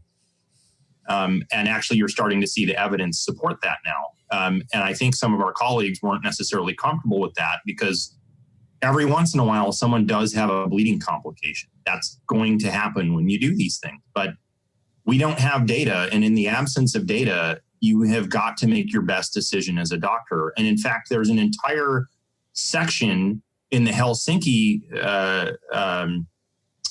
declaration, which we all read as scientists and have to, state that we've read when we do our ethics thing, that says that, we should be able to do these things if it seems like it's going to save their life, regardless of approvals. And I'm not suggesting we go back to, there are so many instances in medicine where we've gotten it wrong and we have caused a complete catastrophe. And so I recognize that we have to have a good degree of caution when we make these decisions, especially if they're risky. But we cannot be paralyzed by a fear of, a lack of a pathway and a lack of RCT. We've got to be able to think on our feet, and be innovative, and react quickly to get over these things. So I know this is sort of getting into the third bullet point, but just to follow up on something that you said, Michael, you mentioned that thinking about data based on randomized clinical trials is not always the most helpful. And I was wondering if you could elaborate on that, because that is somewhat different than what as a PhD, am used to hearing. And so I'd love to hear that elaborated a little bit more. So randomized clinical trials are clearly, without a doubt, the gold standard in medicine. But you have to examine how the trial was conducted and where the trial fits with our current view of biology, and how broad the patient inclusivity was in it. Now, for a disease like COVID, we just don't have any prior data or any prior randomized clinical trials that we can use that are appropriate. And as a result, we can't rely on those to make clinical decisions. In other randomized clinical trials, one of my pet peeves about randomized clinical trials is, by and large, most randomized clinical trials for most therapies, that particularly historical therapies that we've used for many years, have surprisingly demonstrated little, if any, benefit. Clearly, there are some great things that have emerged from randomized clinical trials, but many times the randomized clinical trial has turned out to show a lack of efficacy for a therapy that we all believed was correct. And it either means that we all got it wrong, or it means that the inclusivity criteria for the trial were so broad that we've washed away the subset of patients who showed benefit by diluting them with a large number of patients who haven't shown benefit. Now, the only way to move forward with COVID is clearly randomized clinical trials. That's the only thing that's going to work. But I think we have to be careful, again, not to lump everyone with COVID into a randomized clinical trial, or we will miss seeing where the benefit lays. For example, we know that dexamethasone as a therapy in COVID is particularly helpful in patients in the middle course of their illness if they're in the intensive care unit and getting worse. It may be harmful if given to patients too early in their course. And I think that the same type of approach has to be taken with respect to randomized clinical trials of all types in COVID. I will say that that's only one part of the equation. The other part has been the reluctance of people to pursue alternative approaches in the absence of data from a randomized clinical trial. And this gets at that cultural difference that Chris was talking about. Is there any mechanism for gathering this sort of, I don't want to say anecdote, clinical experience, okay? And evaluating it with a group of people that cross disciplines and making recommendations to the community at large? Or is this all just this hospital here, this hospital there? There is definitely a role for combining data from multiple hospitals. And in fact, Chris is involved in a project that I'm also involved in doing exactly that, looking at a potentially risky therapeutic in the subset of COVID-19 patients who have progressive respiratory failure in whom we think this clotting process is a problem. And so what you can do is to take observational trials that have been done, for example, at individual hospitals and group that data together. Of course, it's poorly controlled because it's not a prospective trial. It's a purely observational trial. And there's all kinds of confounders that can creep into that type of data to bias the outcomes. But it is one way to share, to increase the patient population as you begin to explore alternative therapies. And maybe in COVID-19, we should have tried a little bit more of this. Again, I don't know of a mechanism that exists to do this that's nationally recognized, but perhaps that's another area, another aspect of learning that will emerge from this pandemic. Chris, I'm sure you have a few things to say about this. Well, in the podcast, when you guys discussed our editorial a couple of weeks ago, someone alluded to the lawyers, and I loved the comment. So I'll just using the collaborative, one of our many collaboratives in COVID that we're putting together. I just got an email an hour ago that said, well, it's going to be a couple of months for the data usage. So, you know, there's a couple of months because the lawyers at the two institutions want to go back and forth about intellectual property and data usage, and that's it. And we have data, they have data. We'd like to share our data together and get a little bit more power to some of the things that we've observed, and we can't do that. And that's not a unique experience. I'm not trying to throw Beth Israel under the bus at all. In fact, I think, relative to many other institutions, have been very good about expediting COVID-related research. But that doesn't completely remove it from all of the regulatory red tape and take it off the lawyer's desk. They still get it, and they work 9 to 5. So that's it. So a theme that I see percolating through this is that in situations like this, we need to cooperate, not compete with each other. I think of that in the government sense, where in the part of the pandemic response was basically to Washington throw up its hands and tell the governors to figure it out, and they were all competing with each other. Rather than having some sort of federally mandated program that would get them all on the same page and cooperating with each other. And I'm thinking the same thing with what you just said, Chris. There ought to be probably government directives of some sort or another that cut through all that crap and say, no, not now. Okay, Yeah, we need to absolutely. get together on the same page rather than competing with each other. Rich, that sounded like the CDC to me. I was going to say, I think right now we've got 50 kindergartners and no teacher. And each kindergartner's a state, and they just sort of do what they're going to do. And some of them are a little bit more precocious than others and responsible. Yeah. And I mean, we don't have anyone leading the class. This is where we should have had a competent czar to oversee everything. Someone who knew what they were doing, right? And we didn't. Let me ask. I was just going to say the cooperation theme also seems to tie back to what you were saying before about needing to hear from the physicians in Wuhan at the beginning and learn what they were doing instead of trying to sort of reinvent the wheel ourselves. Or to vilify China. But instead of vilifying China, why didn't we work with them, right? That's right. That's exactly right. It's crazy. Certainly that process was the complete opposite to my understanding of what we did with Ebola, where we sent physicians over to Africa to study this disease, and we shared a lot of the information that was gained by the physicians on the ground treating it. Exactly. And then, there's so many diseases that we responded to properly, particularly for the CDC, which had EIS officers that were sent right to the action center. And I knew three of those people. One of them was sent to Philadelphia when Legionnaire's disease first broke out, and the guy broke out in a cold sweat, thinking that he was going to actually die from this thing until they found out what it was caused by. So, but they went. The point is they went. And then they came back and they had information that they could share with everybody else. And there's a network that spreads out through the United States from the CDC. And that's one of the failed governmental bodies that fell to the victim of politics versus science. And I'm very disappointed in that. And I'm sure all the lower echelon people below director feel the same way, unfortunately.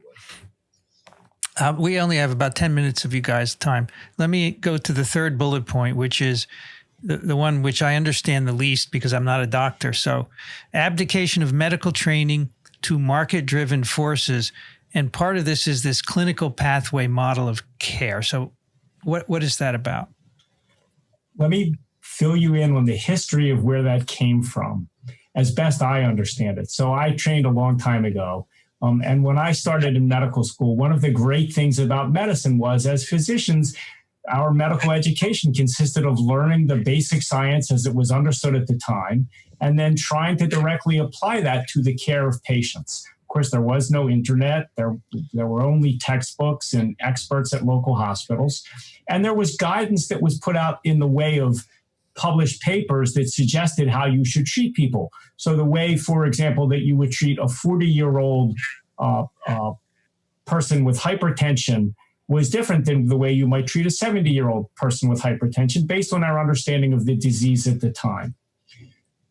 And again, there were randomized clinical trials, but much of the onus for this was placed at the burden of the physician. Whatever your physician said, well, that was what you were going to do. And his practice was guided by his understanding of the basic science and the recommended therapies at the time. As the nature of insurance changed and it became more of a for-profit business with this middleman of insurance companies, there was a desire to maximize profit and to minimize loss. And the best way and as well, there was some clear benefit to having some better guidance on how to manage patients. And so what emerged was this pathway model of care, where as soon as a patient is diagnosed with a particular disease, there is put out by the insurance company a pathway which you are supposed to follow that says, oh, this patient should get one of these two medications first, and then if that doesn't work, you add this one, and then if that doesn't work, you add this one. And that guarantees, to some extent, uniformity of care, which is great, because before this, there wasn't uniformity of care. It depended much more on what your local physician's understanding was. In addition, it meant that you leveled out all of the disparities between physicians, because as a physician, your job was to pick which pathway a patient belonged in. And the faster you could identify which pathway a patient should be in, well, the more patients you could see and the more productive you were and the more money you would earn. And the idea of actually thinking about the underlying biology and then trying to rationalize a right approach, while it was never actively discouraged, it fell by the wayside, I would argue, and it wasn't prioritized the way it used to be. And that works terrific as long as we only see diseases that we've seen before and for which a pathway exists. And unfortunately, the generation that is growing up in medicine now, and I would argue maybe the generation before that, never grew up with the idea that you're going to have to think hard about what you know about science to create a new therapy when none exists. And instead, the reflexive reaction is just what Brianna alluded to. Well, what does the randomized clinical trial say we should use? And so now you have a new disease. We've never seen it before. It doesn't match very well with anything we're used to, and there's no guiding principles. There's no pathway diagram. One would have hoped that we would say, well, what do we know from the basic science of coronaviruses? Clearly, we can build something based on what we know. But that wasn't necessarily what I saw happen. Instead, immediately, hospitals in a panic decided we had to make a clinical pathway of what we were going to do based on no data.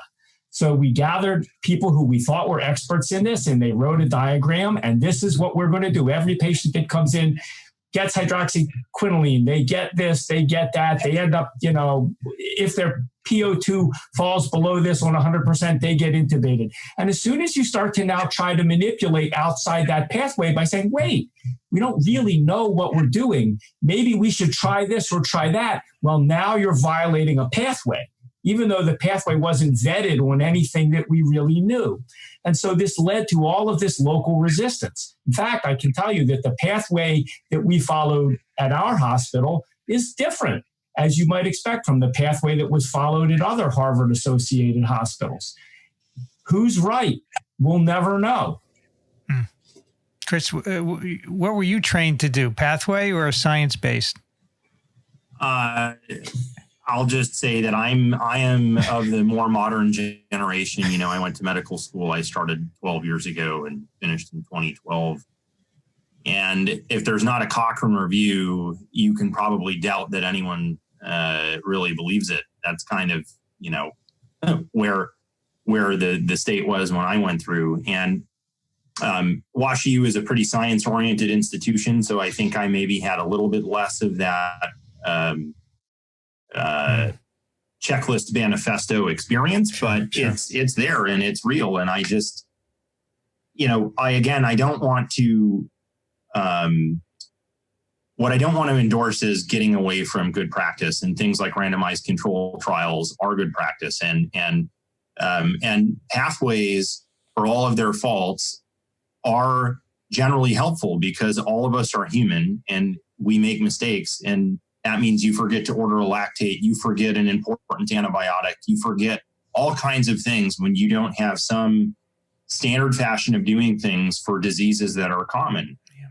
But that leaves people feeling like they're not wearing any clothes when there is no pathway and there is no Cochrane review, and there's little experience in using scientific knowledge or even clinical observations to develop what you think is the best treatment for an individual patient. And having been, a lot of my thought process has been mentored by Mike. I've gotten a little bit out of my comfort zone, having trained in the modern era. But I agree. I mean, I think in a disease where we just don't know much about the basic science treatments and don't have them yet, and we don't have good randomized control trial data to suggest what is the most beneficial thing for survival, that we've got to look phenotypically at what happens to patients. And I think, you mentioned one of our comments in the editorial was, the things that people are dying of are organ failure, right? I mean, in general, most people have a competent immune system and will eventually clear the virus if we can support them through organ failure. But that has gotten almost no research attention. And if you watch CNN and elsewhere, if you're not an infectious diseases doctor, you're not on their program unless you're Sanjay Gupta. And so, that's just really misprioritized focus eventually America will probably get to the point where we've either been vaccinated or so many people have had the disease it eventually fades away. That may take years. I don't know. I'm not an ID expert. But what I do know is that while that's happening and before we get there, the thing that will save lives is critical care. And we've put almost no resources into this. I really want to reinforce what Chris says. We all agree that pathway-guided medicine is fantastic. It has dramatically improved the overall health of the population. But in COVID-19, where there is no pathway, we need to be able to have the freedom to think outside the box. And again, just to reiterate what Chris said, the amount of funding that's been devoted to understanding the basic biology of the disease and the critical illness aspect turns out to be lower for COVID-19 than for any other viral epidemic, that MERS, SARS, that we have ever seen before. And if we had some way of understanding why some percentage of patients develop respiratory failure and renal failure, and we had a way to mitigate that, we could turn this disease from the killer that it is into something that maybe could even just be comparable to other viral diseases.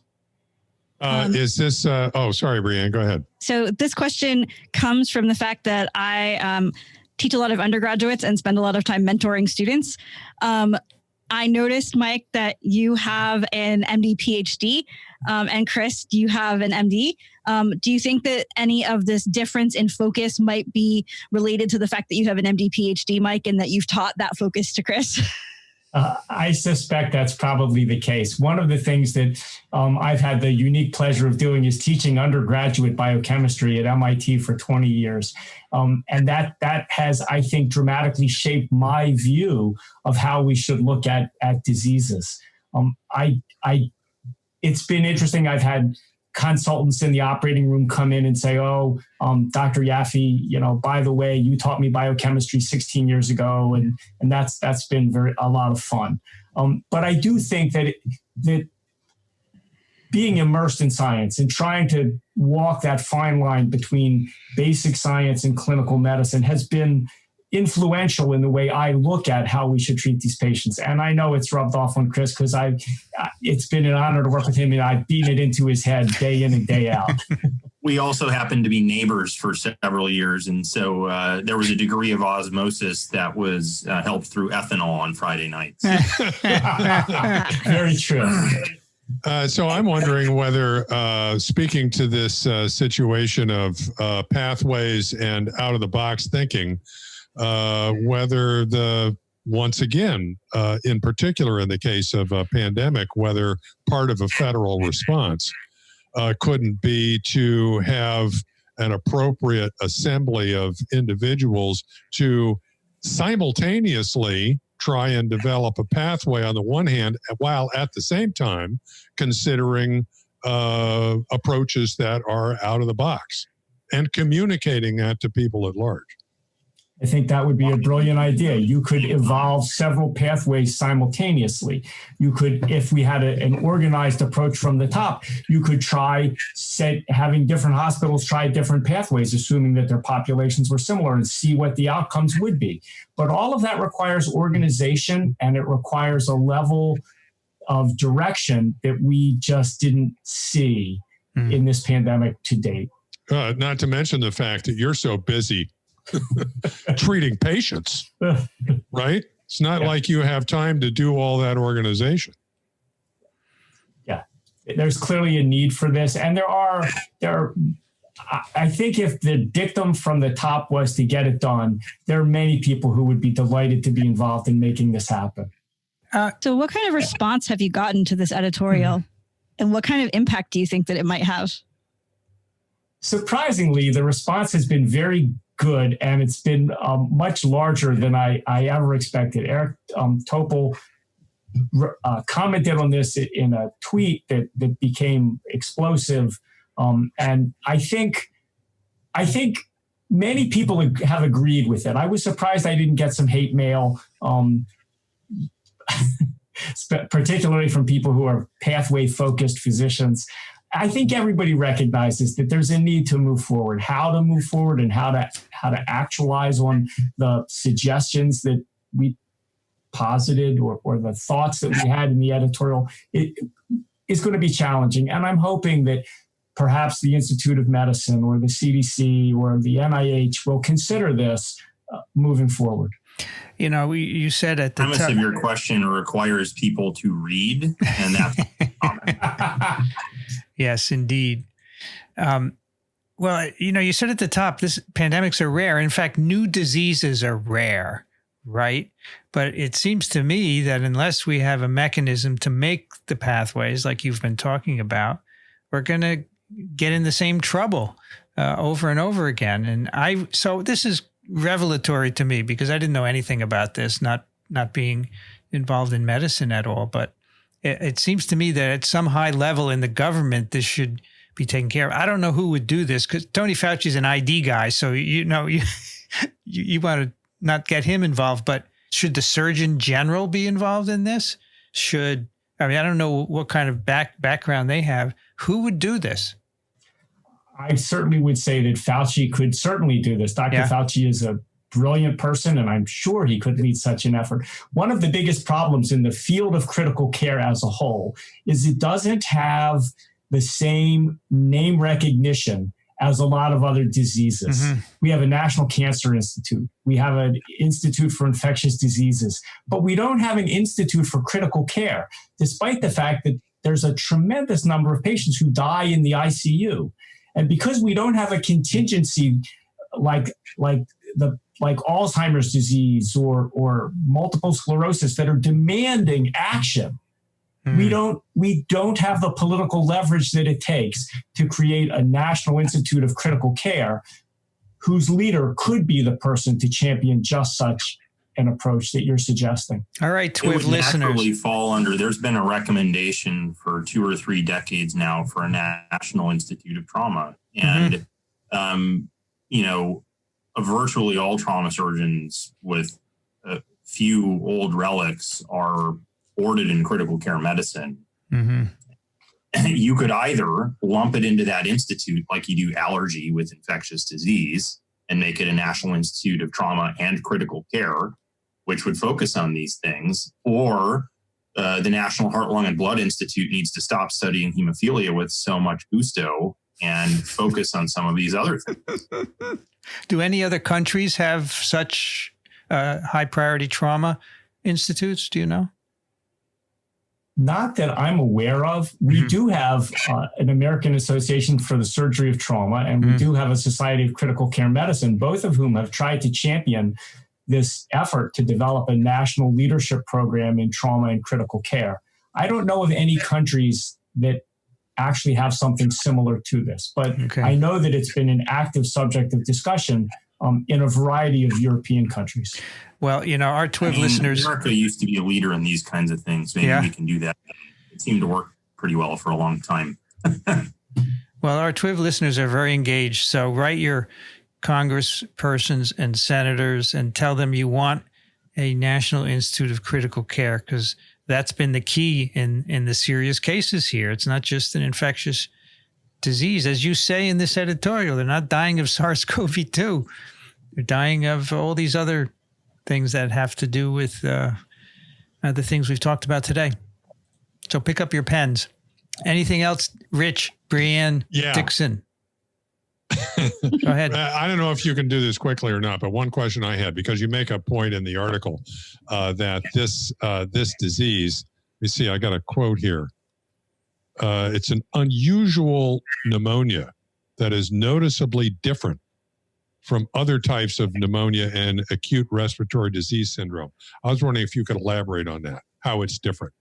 So Chris alluded to some of that. This is primarily, I would argue, a problem with the endothelium. So the thing that's a hallmark of most pneumonias is bacterial infection. Let's take a bacterial pneumonia, for example. Bacterial infection and a lot of accumulation of debris within the airways, and the lungs become congested, and the interstitium of the lung becomes filled with fluid and cells. And that makes the lung very stiff. And when you try to inflate that stiff lung, you have a lot of problems with it. and then the complications from having the occluded airways. The thing that was most striking about COVID pneumonia was, particularly early on, the pressure that it took to inflate the lungs was like that of a normal lung. But despite that, the ability to transfer oxygen from the lung into the blood was dramatically reduced, as though there was something going on at the interface between the lung and the blood. We now know that one of the key targets of the virus seems to be the endothelial cells of the lung. And what that suggested was that, in fact, in some cases, there might be microthrombosis of the circulation of the pulmonary capillaries, so that although air could enter the lung spaces early on, it was ineffective at being able to communicate with the bloodstream because the blood vessels themselves were plugged. This clearly isn't the case all the time, but in at least some cases, it looks like this is a major contributor. I would just say that the autopsy series in the New England Journal of Medicine, the autopsy series in the Lancet Respiratory Medicine, and in the Journal of Thrombosis and Hemostasis have showed in all of those combined, in all but one patient, there was diffuse pulmonary microthrombosis. And, with a normal compliance, as Gattinoni published in AJRCCM, with a preponderance of right heart failure on echocardiogram preceding death in ICU patients, like your right heart pumping against clotted off lungs, and fibrinogen levels of 900, which triple your viscosity in a low shear system, making it even harder to pump and more prothrombotic. It is all of those things and more are very suspicious for respiratory failure that, as Mike very eloquently put, is at the interface between where the gas gets into the blood as opposed to in the lung interstitium itself. And there's certainly interstitial disease, particularly after the first week or so when they do get stiff. But early in the disease course, when patients go from room air to intubated in 6 hours, that's hard to explain in the absence of an anaphylactic allergic reaction, cardiac failure, or a pulmonary embolus. You just don't see it. We know that this virus, in addition to its proclivity for the respiratory epithelium, also has a proclivity for endothelial cells that line blood vessels. And that's an area, I think, that's ripe for investigation and possibly therapeutics. So there's a lot of history of research on cor pulmonale with regards to schistosomiasis. It sounds similar because the vessels are being plugged by eggs. In this case, it's being plugged by a clot. Have you saved patients simply by giving them anticoagulants at the point where you thought that was what the problem was? We have a trial going on right now looking at the ability of a drug called tissue plasminogen activator, a drug typically given to patients with blood clots in their hearts, blood clots in their lungs, or strokes, to investigate whether if we give it to these patients early on in their respiratory failure, they will improve. The data is only anecdotal, and it's been difficult to accrue more patients, in part because by the time we got everything through the regulatory agencies and the hospitals, the patients had gone away. That's right. The patients had all moved on. Jeez. But we suspect that or anticoagulation or some combination of things that are targeting this vascular problem is likely to show benefit in a subset of patients where this is truly the driving factor in their respiratory failure. There was a small randomized control trial that just got published this week. The first one that I'm aware of, where patients who were put on an anticoagulant had improved oxygenation and a greater rate of liberation from the ventilator. There are a number of ongoing studies that are using that early on to prevent respiratory failure. And then, as Mike alluded to, we do have a multi-center randomized control trial that's essentially a salvage therapy when people get to the point where they're in extremis. Wow. Awesome. All right. I'm going to let you guys go. That's been awesome. Michael Yaffe and Chris Barrett from MIT and Beth Israel Deaconess, thanks so much for coming. And also, thank you for your work during the outbreak. Really appreciate it, guys. Yeah, thanks a lot. Absolutely. Vincent, Thanks. This was really helpful. Vincent, Brianna, Dixon, Richard, it's been an honor. Thank you for having us on your show. It's been a pleasure. Thank you. Thank you, Chris. Thank you, Michael. Bye-bye. Man, I didn't know any of that. Wow, that's but heavy duty. Actually, Yeah. Daniel Griffin's been talking about using anticoagulants, right? For a while now. Yeah, but I've been thinking about that mostly in the context of Periphery. genuine sort of macro clot. Yeah, and the periphery, right? Yeah, down the road. exactly. Yeah, peripheral. I'm not thinking but about. they're talking about therapy for what is, I wouldn't say the primary problem, because the primary problem is the virus, but that's it's sort of the first sort of physiological consequence of that infection, apparently. It's Yeah. a cascade In a subset effect. of It's a patients. cascade effect. Yeah, That's right. with Daniel, I sort of had this idea that it was the clotting phase was sort of the third phase and was largely sort of later. And they sort of implied that it was a bit of an earlier issue and earlier intervention. Yeah, That's right. Very interesting. That's right. leading to the lung problems, right? That's why it's a different pneumonia, right? Because And if they solve this problem, of course, this eliminates the need for the respirators. yeah, of course. So then you don't have to worry about a shortage. And I So then you suppose, can proceed as though it's a regular medical problem. and then the mortality emergency. goes down, right? So Exactly. and as they exactly. say, it no longer becomes so urgent, right? If you can save right. everyone, pretty much everyone, then we can Yes. not have to make a vaccine in a month. We could maybe take 6 months, I'll bet you this is Exactly. all, not that I know anything, but I'll bet you this is all related to the notion that maybe the premature use of a ventilator does potentially more harm than good. It very well could. Maybe. But I what was going to say to them, by the way, that I got all my emergency medicine training by watching MASH. I didn't want to go there, but I think that it's been said many times in the past, so I'll repeat it if you haven't heard it, and that is that there have been great advances in emergency, surgical, and trauma medicine following each world war. Oh, yeah. Of course. Yes, of course. And the Korean War and the Vietnam War. There's a tremendous, so I don't recommend war as a way, but this is a war. The virus It is a itself war. I've said that many times. That's the enemy. What besides the science, there's just no organization. This should have been from the start. Let's see what's going on.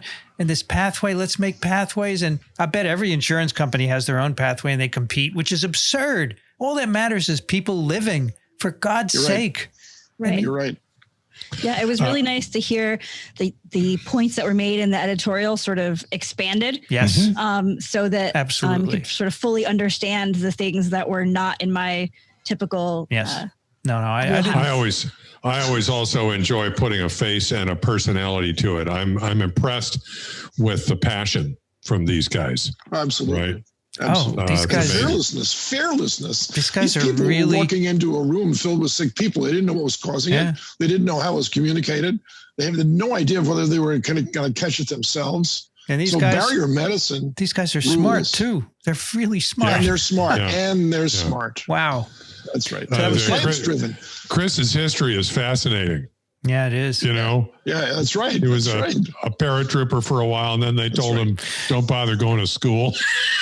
That's true. If he's not afraid to jump out of an airplane, I wanted to ask him why we haven't done any randomized clinical trials with parachutes. Right. All right. That's right. Couple of things. As everyone knows, several occupants of the White House have been tested positive for SARS-CoV-2, including the president, his wife, and other people. And so I asked Daniel Griffin early this morning, what's going to happen? And he wrote, the first binary is whether, he wrote this long paragraph at 7 a.m. And I said, wow, this must be something you already wrote for the press. He said, no, I just wrote it for you. Anyway, he wrote, quote, the first binary is whether this will be symptomatic or asymptomatic. What little I can glean is that the president is described as feeling tired, suggesting he is starting to enter the viral phase with some symptoms, maybe malaise at this point. The chance that an elderly, obese white male will develop severe disease without treatment of any kind would be around 20%, with some increase based on age, being male and being obese. Being Caucasian and reportedly not having hypertension or other risk factors improves his odds. If his White House physician promptly starts him on remdesivir, that should make a difference. When we say severe disease, we mean ill enough to require oxygen. We at ProHealth and other healthcare organizations have started treating patients with oxygen at home. starting steroids and anticoagulation at home. And although we have used remdesivir in this context, there's no reason why someone like the president could not have access to all these therapies in the comfort of the White House. We will not see decompensation until that second week. So we will not really know until October 15th, but odds are he will not develop severe disease. And then he said, even the Times is missing, New York Times is missing the phases when they say the next week will be crucial. It is the second week that is crucial. So I guess we don't have to worry about any more presidential debates for a while. Maybe they could be on Zoom with a mute button. Well, you know, I can just see him developing empathy and sympathy from the entire world as he's laying in bed, struggling with each question. You know, it's not going to happen. It's just not going to happen. All right, so let's It's take ironic, very ironic. Let's take this next one. Brianne, can you read Joseph's email there? Sure. Joseph writes, Dear beloved TWiVers, you are the perfect roundtable to discuss the POTUS SARS-CoV-2 hotspot. Is this not the perfect study of the COVID-19 phenomenon? The Office of POTUS is seemingly well prepared to measure all aspects of the process. 1, the behavior of the central figures is recorded in detailed photographs and video. 2, there is rapid and PCR testing available prior to and after the discovery of the hotspot. 3, the contact tracing may be well recorded in all the official and personal calendars available. 4, the event is a historic consequence. What are the points for and against this being a golden opportunity? I am sitting on the edge of my seat waiting for you guys and gals to deal with this one. I hope. And Joseph is an emeritus professor in Massachusetts. So I agree that this could be a really good opportunity to do all of that, right? But it's not happening. He will never have it done because, first of all, he's scared of medical procedures, I understand. He's somewhat of a germaphobe. And I don't believe he would want him and his family studied and his aides studied and anything revealed about their interactions and whereabouts. But yes, you have all of this detail, right? And videos and calendars. You can do tests right away. However, I don't think the White House physician could do all that. I think they would have to get other people in, and I don't think they would trust everyone. I mean, I may be being biased, but that's what I think. What do you guys think? Well, I hope he doesn't start calling this fake news. Yes, I agree. I saw a few different reports of different aides or different people who had been around the president testing positive throughout the day. And they'd been in groups at different times. And so I think the contact tracing might be a little bit of a challenge, given some of the groups that had been together. But I am not an expert in contact tracing to be sure about that. Well, I just updated my New York Times front page here, and it has that Mr. Trump and Melania and Hope Hicks have tested positive, that Pence, his wife Ivanka, Jared, Barron Trump, Alex Azar, and William Barr have tested negative, as has Biden. Okay. So we're going to get reports on some of this, but with respect to the sort of analysis that Joseph is looking for, regardless of what might be done, I don't trust anything that comes out of that office. Nothing. Interesting. By the way, I do not trust it. One of his aides, Rightly so. Hope something. What's her name? Apparently, Hicks. She apparently was positive first, and he knew it. And was hanging out with her and probably got infected by her. And then he went to other meetings without even worrying about it, without wearing a face mask or telling anyone. Vincent, he doesn't believe that this is an infectious disease, apparently, because you can watch him at rallies. He doesn't think anything bad is happening at those rallies, and he's absolutely dead wrong. Yeah. No pun intended. Well, speaking of the New York Times, there's an article here. Study finds single largest driver of coronavirus misinformation, Trump. Cornell University researchers analyzing 38 million English language articles about the pandemic found that Trump was the largest driver of the infodemic. Correct. And there you go. Now he's infected. Correct. Do you think that will High change? irony. Do you think it will change any of his attitude about the pandemic? If he gets seriously ill, it will. Mhm. If he's one of those non-responders and he gets, he's an asymptomatic carrier, then the answer is no. And if he does not get seriously ill, okay, he'll say, this is nothing. He was tough. He was a tough guy, and he fought That's it off. true, too. Come on. Dixon, can you? Move it would be nice if it did change, simply because that would save a lot of lives. Can you Yeah, move the I mic a agree. little bit away from your beard, please? Oh, It's sorry rubbing about it, that. rubbing it a little. That's how good. is that? Thank you, sir. Thank you, sir. You're quite welcome, sir. What did we just say? Well, it depends on how sick he gets as to whether he comes clean or not. I think Daniel's right. If he gets remdesivir now, this is going to knock the virus, right in its tracks. Remdesivir early will do it. Okay. There is a very good article in The Scientist, which I recommend to everyone. You can easily read this. It's about the Surgisphere scandal, and it's really, really very well written. Okay, this is my browser is doing weird things. Excuse me while I refresh it. Okay, the Surgisphere scandal. They had done a big study of the use of hydroxychloroquine, right, for treatment of severe COVID-19. They pulled together 100,000 medical records across 671 hospitals on 6 continents, and this was some time ago in May.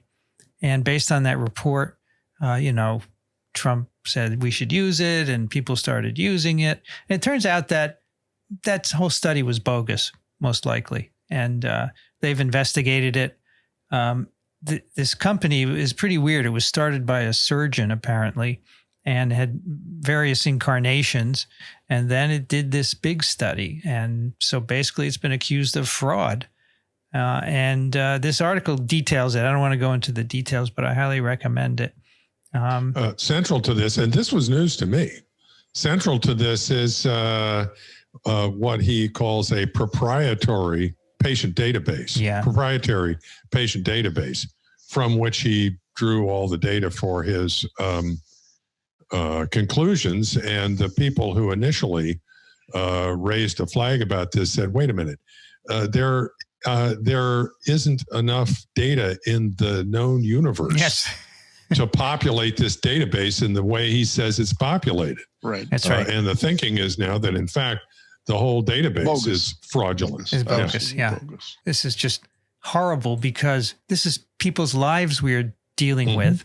Why what would does you do this? Surgisphere refer to, Vincent? It's a company. It's just this guy's name. Oh, for that's the company. name of the company. Oh, Yeah. okay. Yeah, it was founded by Okay. what's I'm sorry, Sapon vascular surgeon Sapon Desai in 2008.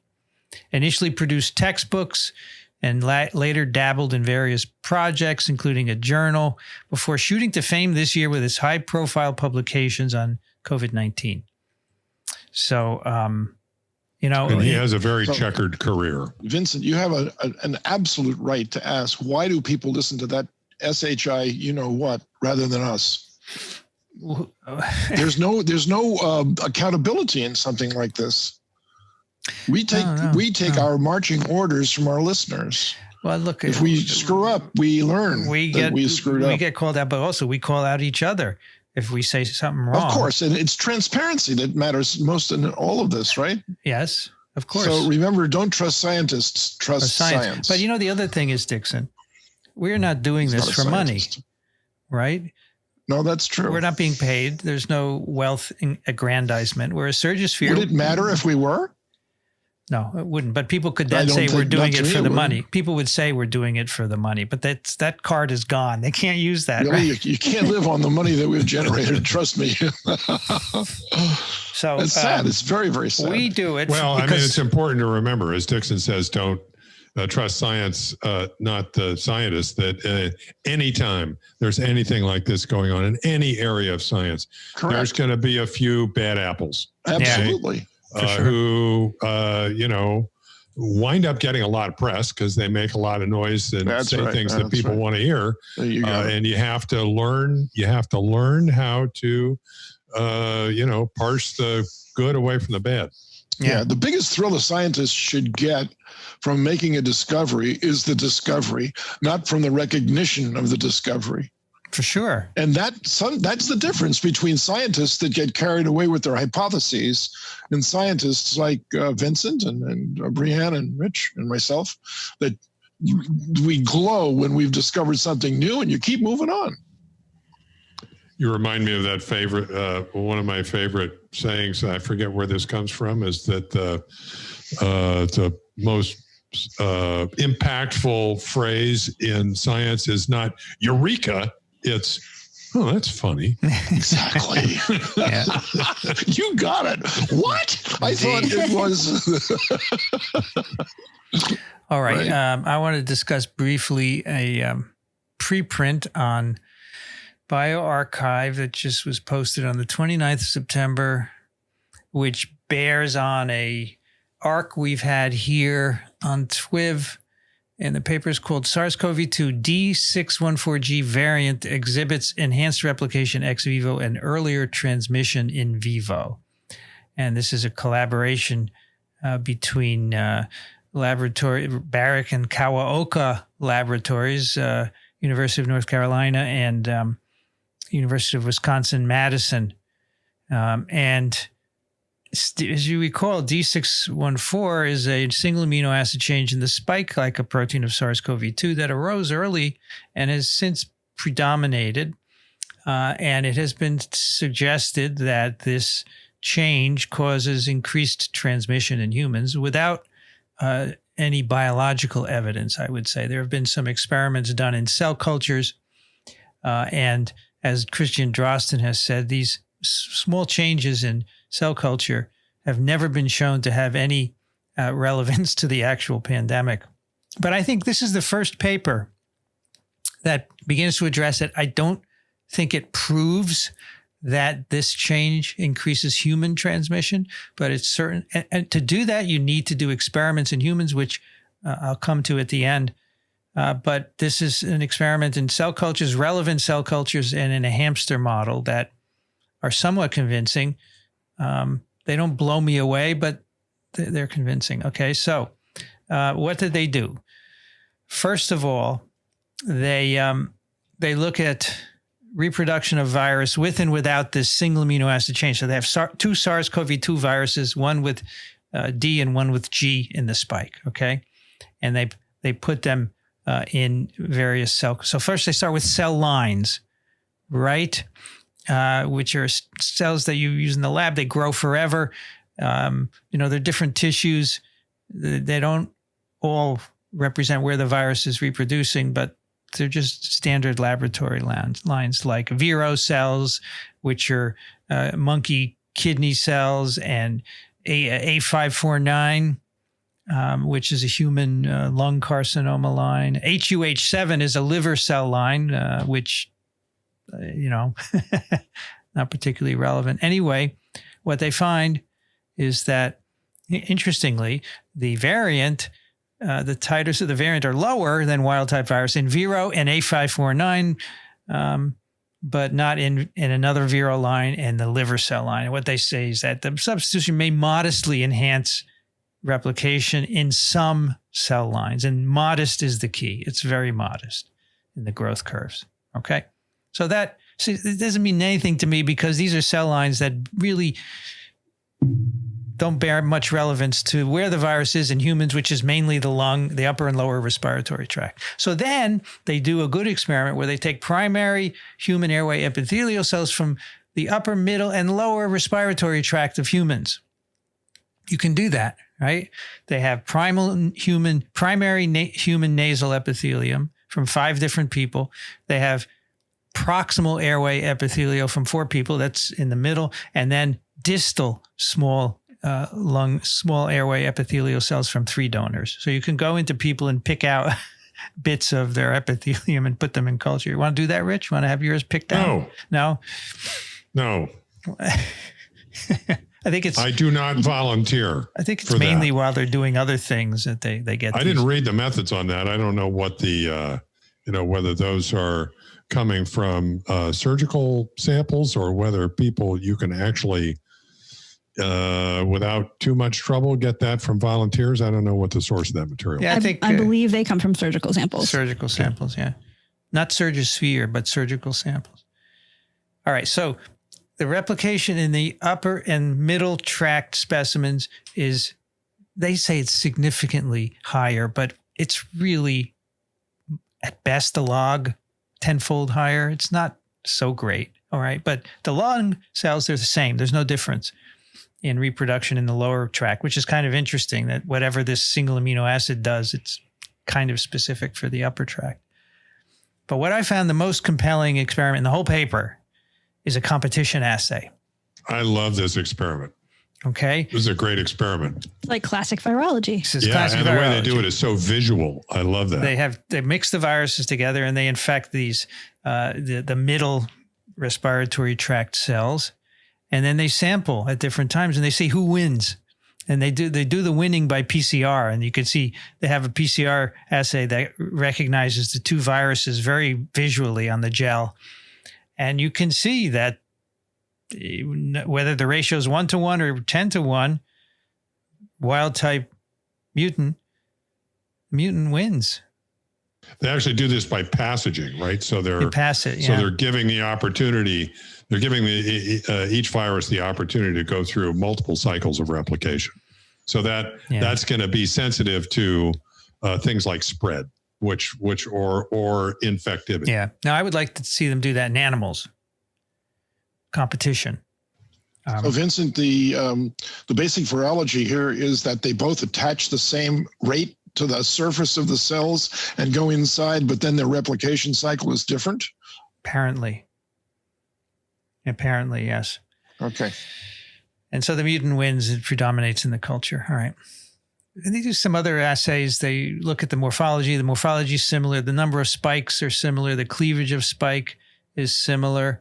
And then finally, they infect ACE2 transgenic mice and Syrian hamsters with equal PFU of the virus. And the virus in mice, there's really no difference.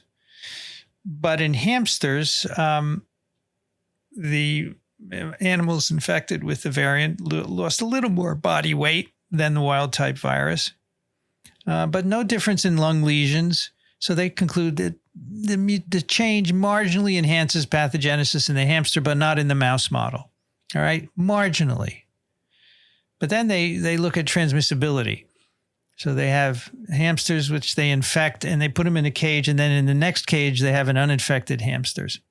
Good idea. And then they see if it goes from one to the other. Okay? Both of the viruses are transmitted, but the variant gets transmitted sooner. It gets transmitted at day 2. There's no wild type virus transmission at day 2. But at day 2, 5 of 8 hamsters have been infected. All of them at day 4, both viruses are equally transmitted. All right. So there's one experiment where they have 5 of 8 animals on day 2 are infected through the air, presumably with the variant, but not wild type virus. And they say this says it transmits significantly faster than the wild type virus. I really wish they would not use significantly faster, because now the press is going to pick that up and it's going to be overblown. So their conclusion, yes, go ahead. I was just going to say their conclusion is that these findings are consistent with, they say something else which I really dislike. They say it's they unilaterally support that the variation, the spike change has increased transmission in humans. I would say it's consistent with, but not proving that the change increases transmission in humans. Now, why do I say that? First, if you want to say something happens in humans, you have to show it directly. Anyone who says this or any of the other data prove increased transmission in humans is simply not applying the data correctly. What kind of experiment would I like? Well, you can't infect people, so that's out of the question. All you can do is observe. And I would like to see whether people infected with either virus shed more virus from the upper tract. That would be supported. That's about the best you can do. And now, since the variant is predominant, you can't compare anymore. Earlier on, they did do this, but they used PCR. And I am sorry, that's not good enough, because I would just argue that the variant is making more bits of RNA than infectious virus. I want to know infectious virus shedding in patients infected with wild type and D614G, and then I'll believe it. And I'm not being unreasonable. It's really basic science, and you cannot say that this increases transmission in humans unless you do that experiment. Okay. Especially not unilaterally. That's really strong. Yes. That's well, as you pointed out earlier, consistent with, okay, that's the sort of circumspect way to describe this. I think this is a preprint. It'll probably get edited, I think, Brian. I hope so. So I want to go back to something Dixon brought up, and that is mechanism, because I'm not clear on this, because it seems to me that a lot of these experiments, maybe I haven't looked at them carefully enough, are consistent with a mechanism being that the virus actually somehow transmits, spreads better. Okay. I mean, in culture, for sure, that competition passage experiment. Okay. Can we distinguish whether that's a replication thing or whether that's a transmission phenomenon? Maybe not. Well, they're taking the cell culture supernatant, right? So we're looking at shed virus, budded virus from the cells, and putting it on the next set of cells. So I don't think you could. I mean, you're basically saying there's more D614G virus in the supernatant at the end of that passage. So I don't think you can say anything about spread. But there are other cell culture experiments say that you don't necessarily expect more of that virus. No, yeah, the cell lines emerging from the cells. Right. So isn't it just as likely that if you had equal amounts, if infected, uninfected cells more efficiently, that over time it would predominate? Perhaps. Perhaps. Yeah, I think that's fair. I think some of the earlier experiments that have been published suggest a more efficient infection of cell lines. There's an experiment that in their cell culture experiments early on, they said that they were doing, I'm going to quibble here. They said they were doing because this is really gets the juices flowing. Okay. This is my old guy's virology. They say they're doing multi-step growth curves. Okay. Which means that rather than doing a high multiplicity experiment infection and looking at just one cycle of growth in culture, they're doing a lower multiplicity infection and looking at multiple cycles. And when you look at the detail, they're doing a multiplicity of 0.5. Right. Okay. If you do the math, there's only half the cells that are uninfected at that multiplicity. Yeah. So they're probably only looking at most 2 cycles. Yeah. If I were going to do that experiment and I really wanted to see whether there was a difference in the rate of spread for whatever reason, I would have wanted with a multiplicity of a lot less. Yeah, for 0.01, sure. Something like that. Start with a single viral particle for each strain. Yeah, I not a strain, Dixon, but variant. A variant. Is this the variant that's currently infecting people, by the way? Yeah, it is. Yes, it's the predominant one. Is there the old one still left someplace to look at? I think there's some here. It'd be hard to do a clinical study, though, because how do you know? But it'd be interesting just to see if the rate of spread from group exposure favors this one versus the older. Well, that's been the argument, is that over time this thing has taken over. Okay, there's no epidemiological evidence that's reliable that you could use as a backup proof for what they're proclaiming. Look, the evidence is that this isolate now predominates globally. And there's actually a preprint looking at an outbreak in Houston where, everyone was infected at the same time with this variant. And they say, how could that be anything other than transmission? But it could be a founder effect where this virus arose early on and is just transmitted to everyone. Yeah, sure. So that's one explanation. I agree that increased transmission could be another explanation, but I don't agree that you should conclude that without proof. I am really a stickler for doing the right experiments. if you want to make conclusions in people, and people have said to me, "Oh, Vinny, it looks like that, so why don't we just say it is?" No, that ain't how I do science. I'm sorry. You want to see the plaque assays, right? Maybe I'm never going to get a huge grant as a result because I don't publish splashy papers. But at least in the end, my science is rigorous. And if you want to have unrigorous science, is that a word? Unrigorous? Non-rigorous? It is now. It is now. That's right. But you know what? I'm not going to let it bother me. Not today, anyway. Okay. That's enough of that. Let's see if we get to a few emails here. Don't forget the bullet points, summaries of DOS coronavirus podcast are up at microbe.tv/DOS-coronavirus. And someone wrote that I don't pronounce it right. I'm sorry. DOS coronavirus. What are you mispronouncing? The person said the coronavirus is different in German, but Okay.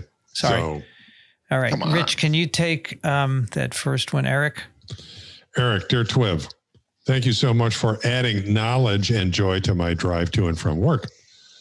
I could not help but wonder when, in a recent episode, it was mentioned that OC43 jumped to humans perhaps as late as 70 to 120 years ago, that the time of the flu pandemic of 1918 is in that period.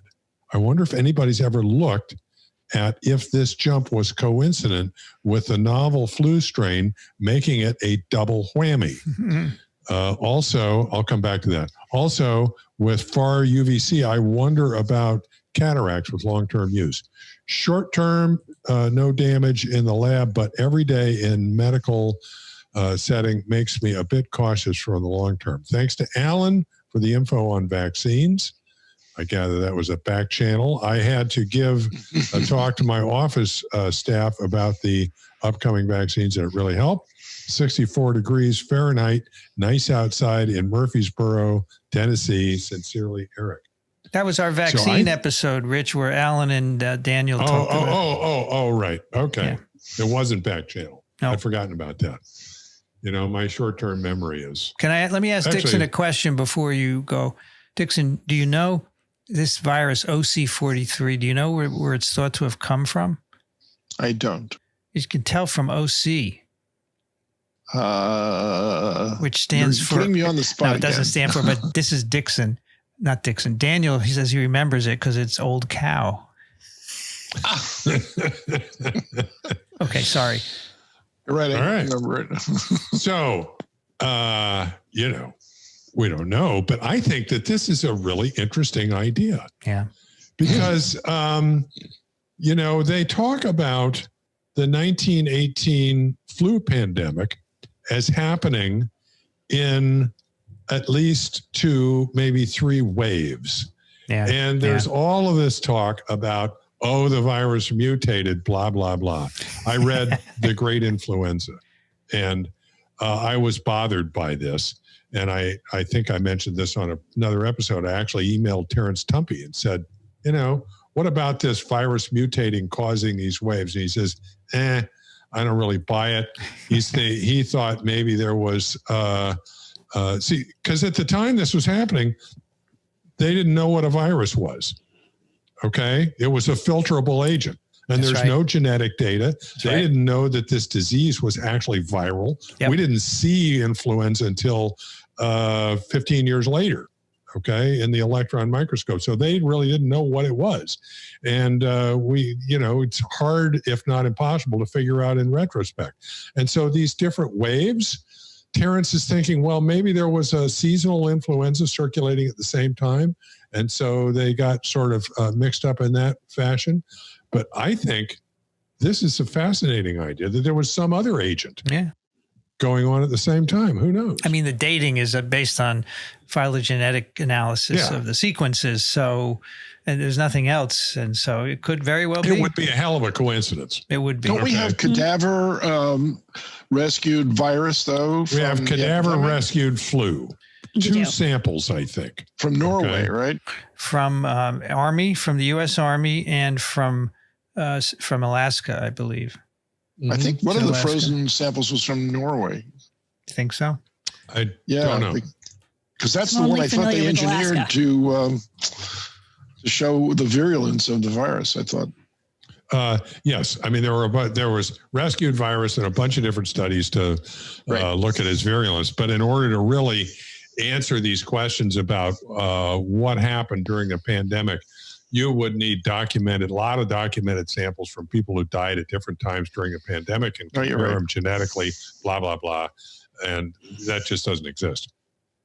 As for UVC, cataracts with long-term use, I can't really comment on that, but certainly, and maybe, who was it we interviewed? David Brenner. He may have some thoughts about that. Yeah. David, if you're listening.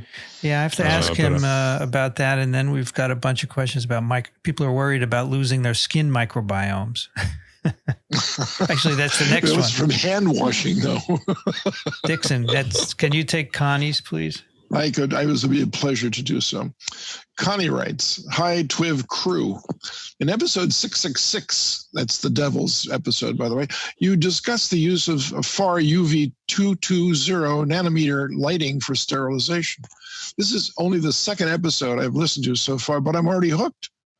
I think the use of far UV 220 nanometer is very exciting work, and I agree that it could be quite helpful in public places. I'm not sure how I feel about common use in private homes over extended periods, particularly when those homes hold young children with naive little immune systems in need of a quality education. I believe a few studies have shown now that early exposure to a wide variety of microbes is critical to a healthy and robust immune development. Can you comment on the use of this sort of continual sterilization in the home environment as it pertains to issues tied to an uneducated immune system?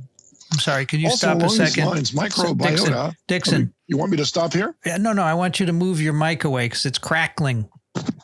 It isn't moving away. It has no articulation in that direction. I'm sorry, Vince. You'll have to get me another kind. It doesn't have articulation, really? It's not articulated. Can you move it up then? I can try my best to reach a point where, is that okay? Yeah, just don't breathe, okay? That's my fort. I do that very well. I think that from what I can see and the experience so far, I think that's a good position for your mic, Dixon. Let's give it a rip. Consider it done. Okay, so is any answer to this first concern before I move on to the second concern? Is it not recommended to have this kind of sterilization unit in a home where little children are running around? What do you think, Brianne? I think I'd want to actually see what happened in the home and how sterilized the home actually became.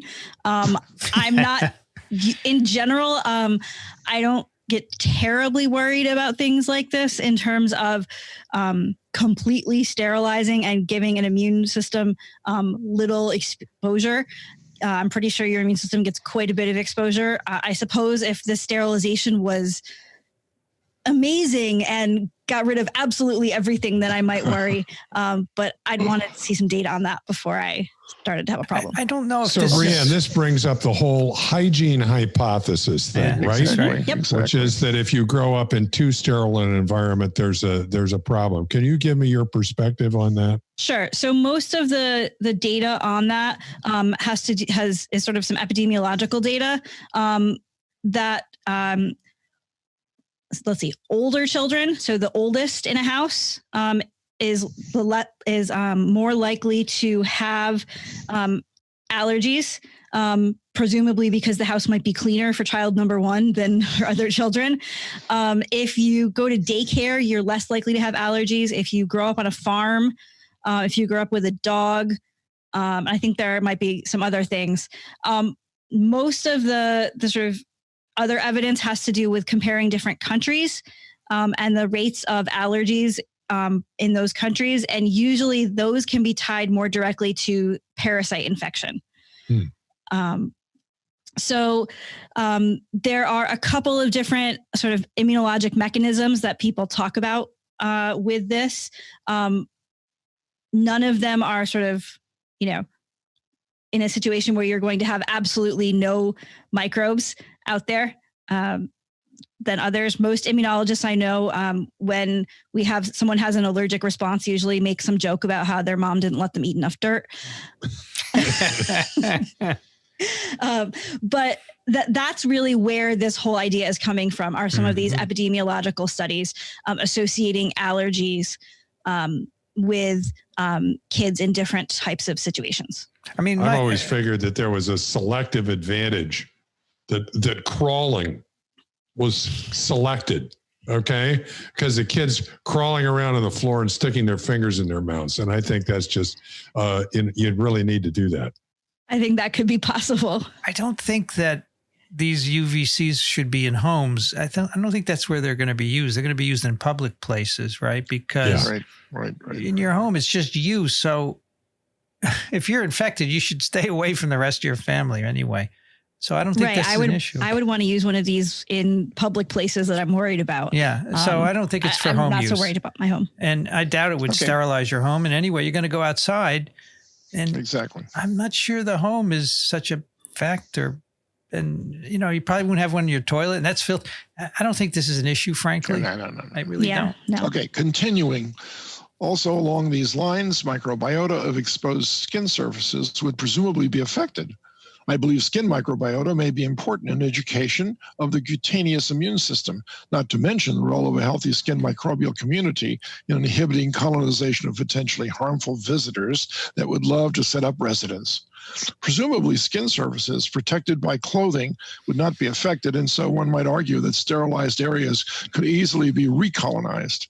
However, I believe microbial communities may vary on different skin areas, and it does, of course. Could you comment on the effect of continuous UV sterilization here as well? I wouldn't recommend continuous sterilization of your skin by using UV no matter what.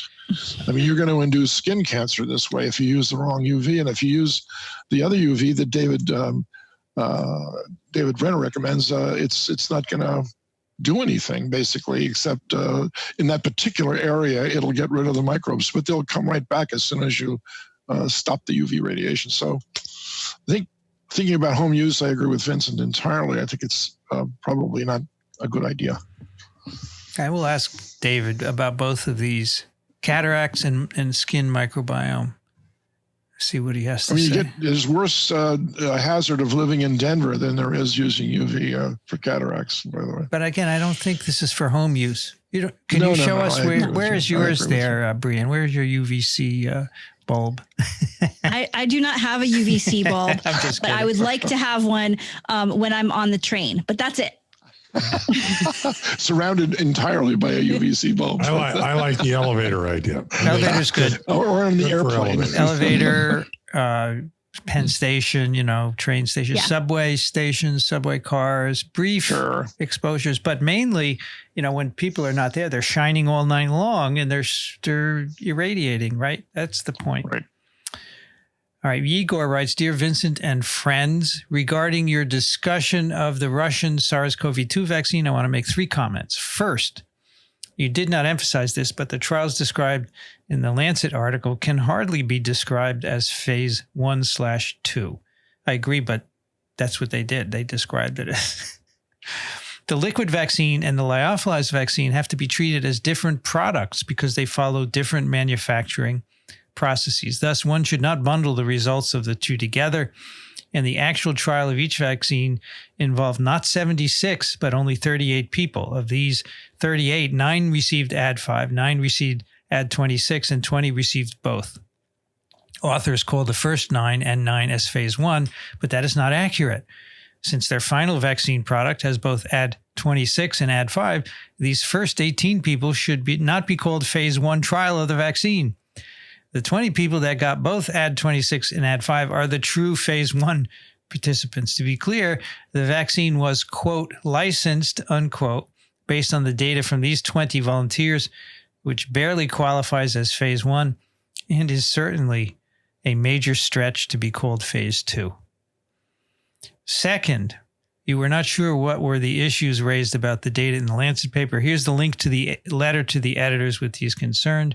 It has a link to the helpful open letter highlighting the exact issues they identified. And here's a link to the author's response, which seems quite reasonable to me. I don't see any serious problems with the data, but you can make your own judgment. Finally, you were curious about the status of the vaccine in Russia. Being from the former Soviet Union, I follow Russian news pretty closely and can tell you that the phase 3 trial began on September 9. 40,000 people are expected to be enrolled, and the last I heard, they are up to 4,000 to 5,000. It's not clear whether anyone is getting vaccinated outside of the trial, but I seriously doubt it. Various folks from Russian government and even Putin's daughter claim to have received the vaccine, but it's certainly not available en masse yet. One can only hope that it won't be until the trial is done. We'll just have to wait and see. The institute that developed the vaccine is not a pharma company, so it would have to transfer the technology somewhere before mass production can begin. Best regards, Igor, who is the chief operating officer of Worcester HIV vaccine, and he knows what he's talking about. So I appreciate this phase 1-2 commentary very much. Yep. Barely phase 1-2. Okay. And I think, so we'll do one more. And Brianne, can you take that next one? Because I think it's connected and it's good to read. It is. So Katya writes, I have a cousin in Russia who has not been tested. I am not sure what the testing status is there, but was feeling mildly sick all week. She said symptoms are unusual and come in waves. So by the end of the week, she decided to stimulate her immunity with the over-the-counter available drug Cagocel. I looked it up. It stimulates interferon production. She takes 4 tablets in one evening, and next day, high temperature, difficulty breathing, headache, intermittent runny nose. So my question is, can interferon boosted in the middle of COVID-19 progression tip over someone into worse symptoms? Also, I am fearing she is going to continue to self-medicate. It is a custom there. Lots of drugs, if any, require prescription.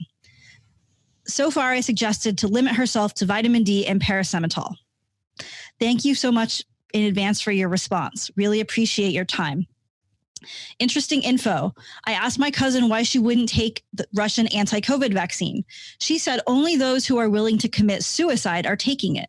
So here is the general public attitude towards the home vaccine there. Katya. My goodness. Well, she's taking this interferon induced, and that's why she gets fever and all that the next day, right, Brianne? Yeah, exactly. Interferon is one where of the great examples of the immune system being really important or following kind of a Goldilocks principle.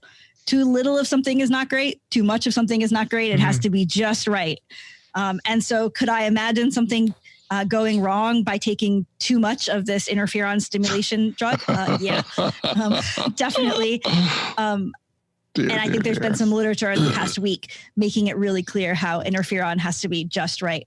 I would not take anything with some self-medication for this. It sounds to me that she doesn't have COVID, but rather she's just getting the interferon effects, right? Mm-hmm. And that's it. Yeah. So stop it. Don't do that. I tried to look up this drug and I couldn't really find much, if anything, on it. So, I mean, my first question is whether it really stimulates interferon. There's a lot of, it could be that somebody threw it into a cell culture and saw interferon production. That doesn't mean it does anything in you. I see a lot of, I've seen anti-aging drugs that are advertised as such because they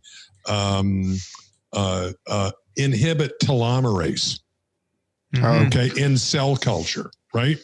And telomere length is associated with aging in cell culture. And so people are selling this drug as if you would take it and it would keep your telomeres longer and you would live longer. Forget it. All right. And I wouldn't be at all surprised if there's, I would like to see the evidence that this does anything to interferon in humans. And even after that, I'm with Brianne.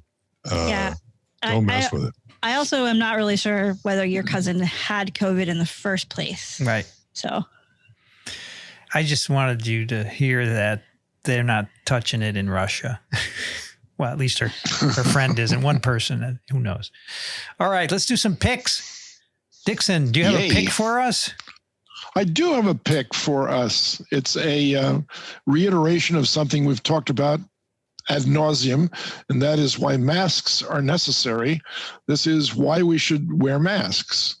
And it's a wonderful visual. I think maybe somebody has already mentioned this, but it's an open letter that I expressed to Donald Trump. I would hope that now that he has a lot of free time, he's laying in bed, surfing the internet, looking for Lord knows what, that he might happen upon this and see how essential wearing a mask really is in preventing the spread of droplet-borne infectious diseases. I thought it was just, I didn't watch the debate, but I heard he mocked Biden for wearing a mask. And I just go there. He did. I turned the debate off after 15 minutes. It wasn't a debate. It was an argument and a brawl. I don't want to. It was horrible. It was watching two little kids have a street fight and say, "Oh yeah, that's what you are. What am I?" Or your mother wears combat boots. Oh yeah, and so does your grandfather. I don't want to get political, Dixon, but I just want to say masks work. Don't mock people for wearing them. This is terrible. Tell me about that. Terrible. Tell me about that. This is a good article. The problem is early in this outbreak, the Surgeon General and Tony Fauci both said, don't wear masks. We need them for healthcare workers, and they don't work. I know. And then they changed, and I think they both should have apologized and said we were wrong, but they didn't, and that leaves doubt. And Trump still says Tony Fauci said not to wear masks, and if Fauci, you know what? You have to keep up with the latest data, not the old data. If the change, but they should have said we were wrong. They should have said we were wrong. Right? Yeah, that's right. I agree, Vincent. It's a good letter, though. I like it, Dixon. Brianne, what do you have? So I have a something from Nature that has been put together that's called Milestones in Vaccines.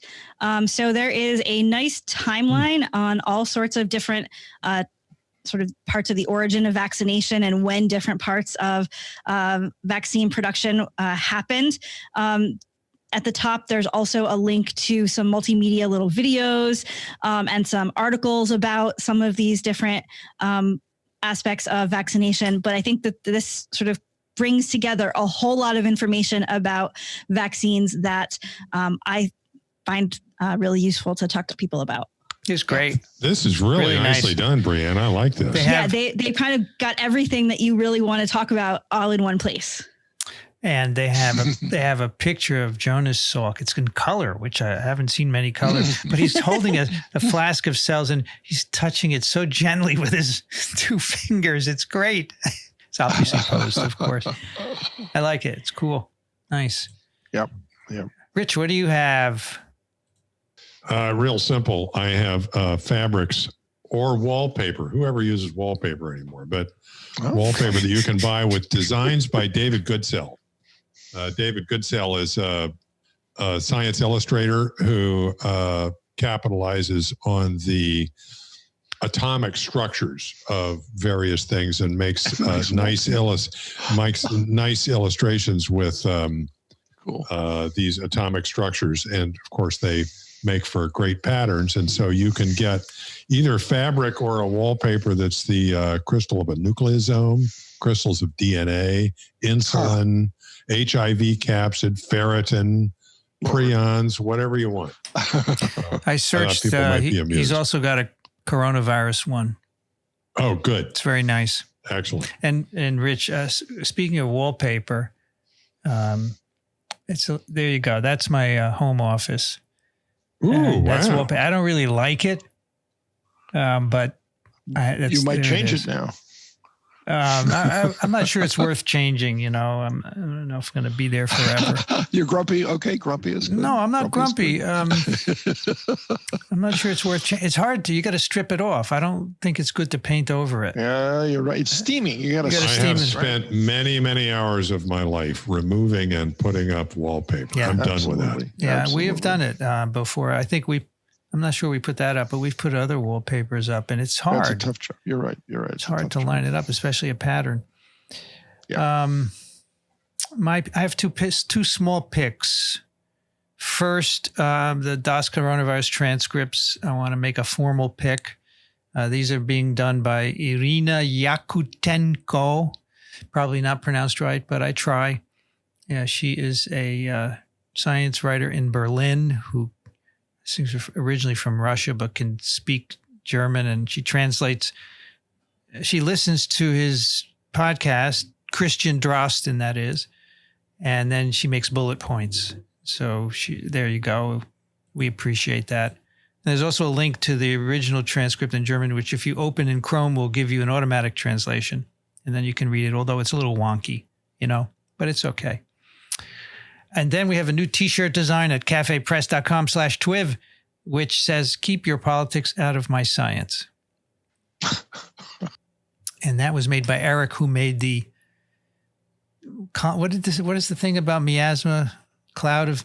Countering a miasma of anti-think. Thank you. Countering. A young brain can remember immediately. You are now entering a miasma of anti-think. Okay. And we have a listener pick from Justin, who sends us the COVID alert app from the New York State Department of Health. So you can get it on your phone. Now, I know that Rich and, Rich is not interested in this because it's New York, but maybe Brianne and Dixon are interested. I'm going to put it on my phone, and it'll tell you what's going on. You will get an alert if you were in close contact with someone who tests positive. Wow, that's interesting. So they're going to track where you are. I don't mind tracking me. It says your location is never tracked. The app uses Bluetooth to sense when another person with the app comes within 6 feet. Your phone exchanges a code with the other phone to record that they were near. Ah, I see. So they must know who's infected or not. Well, I'm not. Anyway, I think it's cool. I like it. That is very cool. But if Alan were here, I'm sure he would trash it, right? I don't think he likes this kind of stuff. It's a move towards big brotherism, perhaps. Because if you can track infected people, you can just track people. It's a move towards cooperation, Vincent. We need to cooperate. I don't have a problem with not it. Vincent, Dixon. Me. Dixon. All right. No, I understand. It's well-intentioned. I totally understand that. All right. But Alan would definitely... Yeah, I understand the objections. No, Alan is definitely against this sort of thing. Genome sequence sharing and all that. It's fine. We can all have our own opinions, right? What we cannot have is our own facts. Right. And that not alternate, but own. That was said by Daniel Patrick Moynihan, and Charles sent us that last time, and he sent me the links. If you go to the Moynihan Wikipedia page, they will say he was the first to say that. That's what we know. Who knows if someone said it 1,000 years ago, right? Right. All right, TWiV 669. Show notes are at microbe.tv/TWiV. I guess nobody's listening anymore, right? We're just talking at each other here. You're going to get lots of mail on that one. Well, I like to test people. I mean, if maybe you're on a long raise your walk. hand if you're listening. Maybe you're on a long walk with your dog, and you're still listening. That's great. But I have this feeling no one listens to the end. Although, frankly, personally, and that's just because I'm a little OCD. I listen to the end of every podcast I listen to, even if I get in my car and there's a minute left, I finish it and then it moves on. I have an auto go to the next one. They have made it. They have created it. You might as well finish it. Is that a weird way to be? No, I do the same thing. You do the same thing. Good. That's why we're all on TWiV, right? Like-minded people. All right. Questions and comments, twiv@microbe.tv. If you would like to support us, we would appreciate your support. Microbe.tv/contribute. And that includes buying T-shirts and stuff. Brianne Barker is at Drew University, where I understand there's a cool studio waiting us. That'd be cool. Brianne, if we use the studio, you could just come over in the post-COVID days and record right there, right? That would be great. Right. Yeah, that'd be cool. And on Twitter, Brianne is BioProf Barker. Thank you, Brianne. Thanks. It was great to be here. Who else is here today? Dixon Despommier.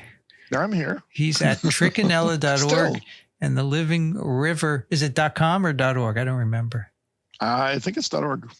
Thank you, Dixon. It's probably .com because I said .org. It's .org. You're right. Thank you, Dixon. You're welcome. Did you fish this week? I'm going to over the weekend or early next week. It's prime time. It's nice, cool weather, right? It's beautiful, and the hatches are going to be out. It's going to be nice. The water came up due to the rain. It's going to be fine. Be careful, okay? Don't slip. I'm going to try my best. Be careful. All right, good. Thank you. Rich Conda is an emeritus professor, University of Florida, Gainesville, and he is currently in Austin, Texas. Thank you, Rich. Sure enough. By the way, my daughter wants me to remind everybody in the TWiV-verse to vote. Right. Okay. I have my ballot already ready to go. I do too. You guys are all mailing. You're going to all mail it in. Yeah? She wants me to mention that in Texas, voter registration window ends Monday. So if you haven't done that, do it. All right. And once you've done that, vote. Yeah, vote, people. And don't be intimidated if people at the polling stations yell at you and stuff, because there are rumors that people want to do that. And that's not right. Nope. That's not right. You guys are all going to mail in, right? We're mailing. You have to. You have to? In New Jersey, you have to do either mail in or drop off the ballot that they gave you in the mail. Oh. So there are no public voting places open. Unless you have an ADA accommodation. Wow. I didn't realize. I didn't know that either. It's incredible how heterogeneous this is. I am going to vote by mail, but in Texas, there are impediments to doing so. Yes. You actually have to have some excuse, like being over 65 or some other disability, to get a mail-in ballot.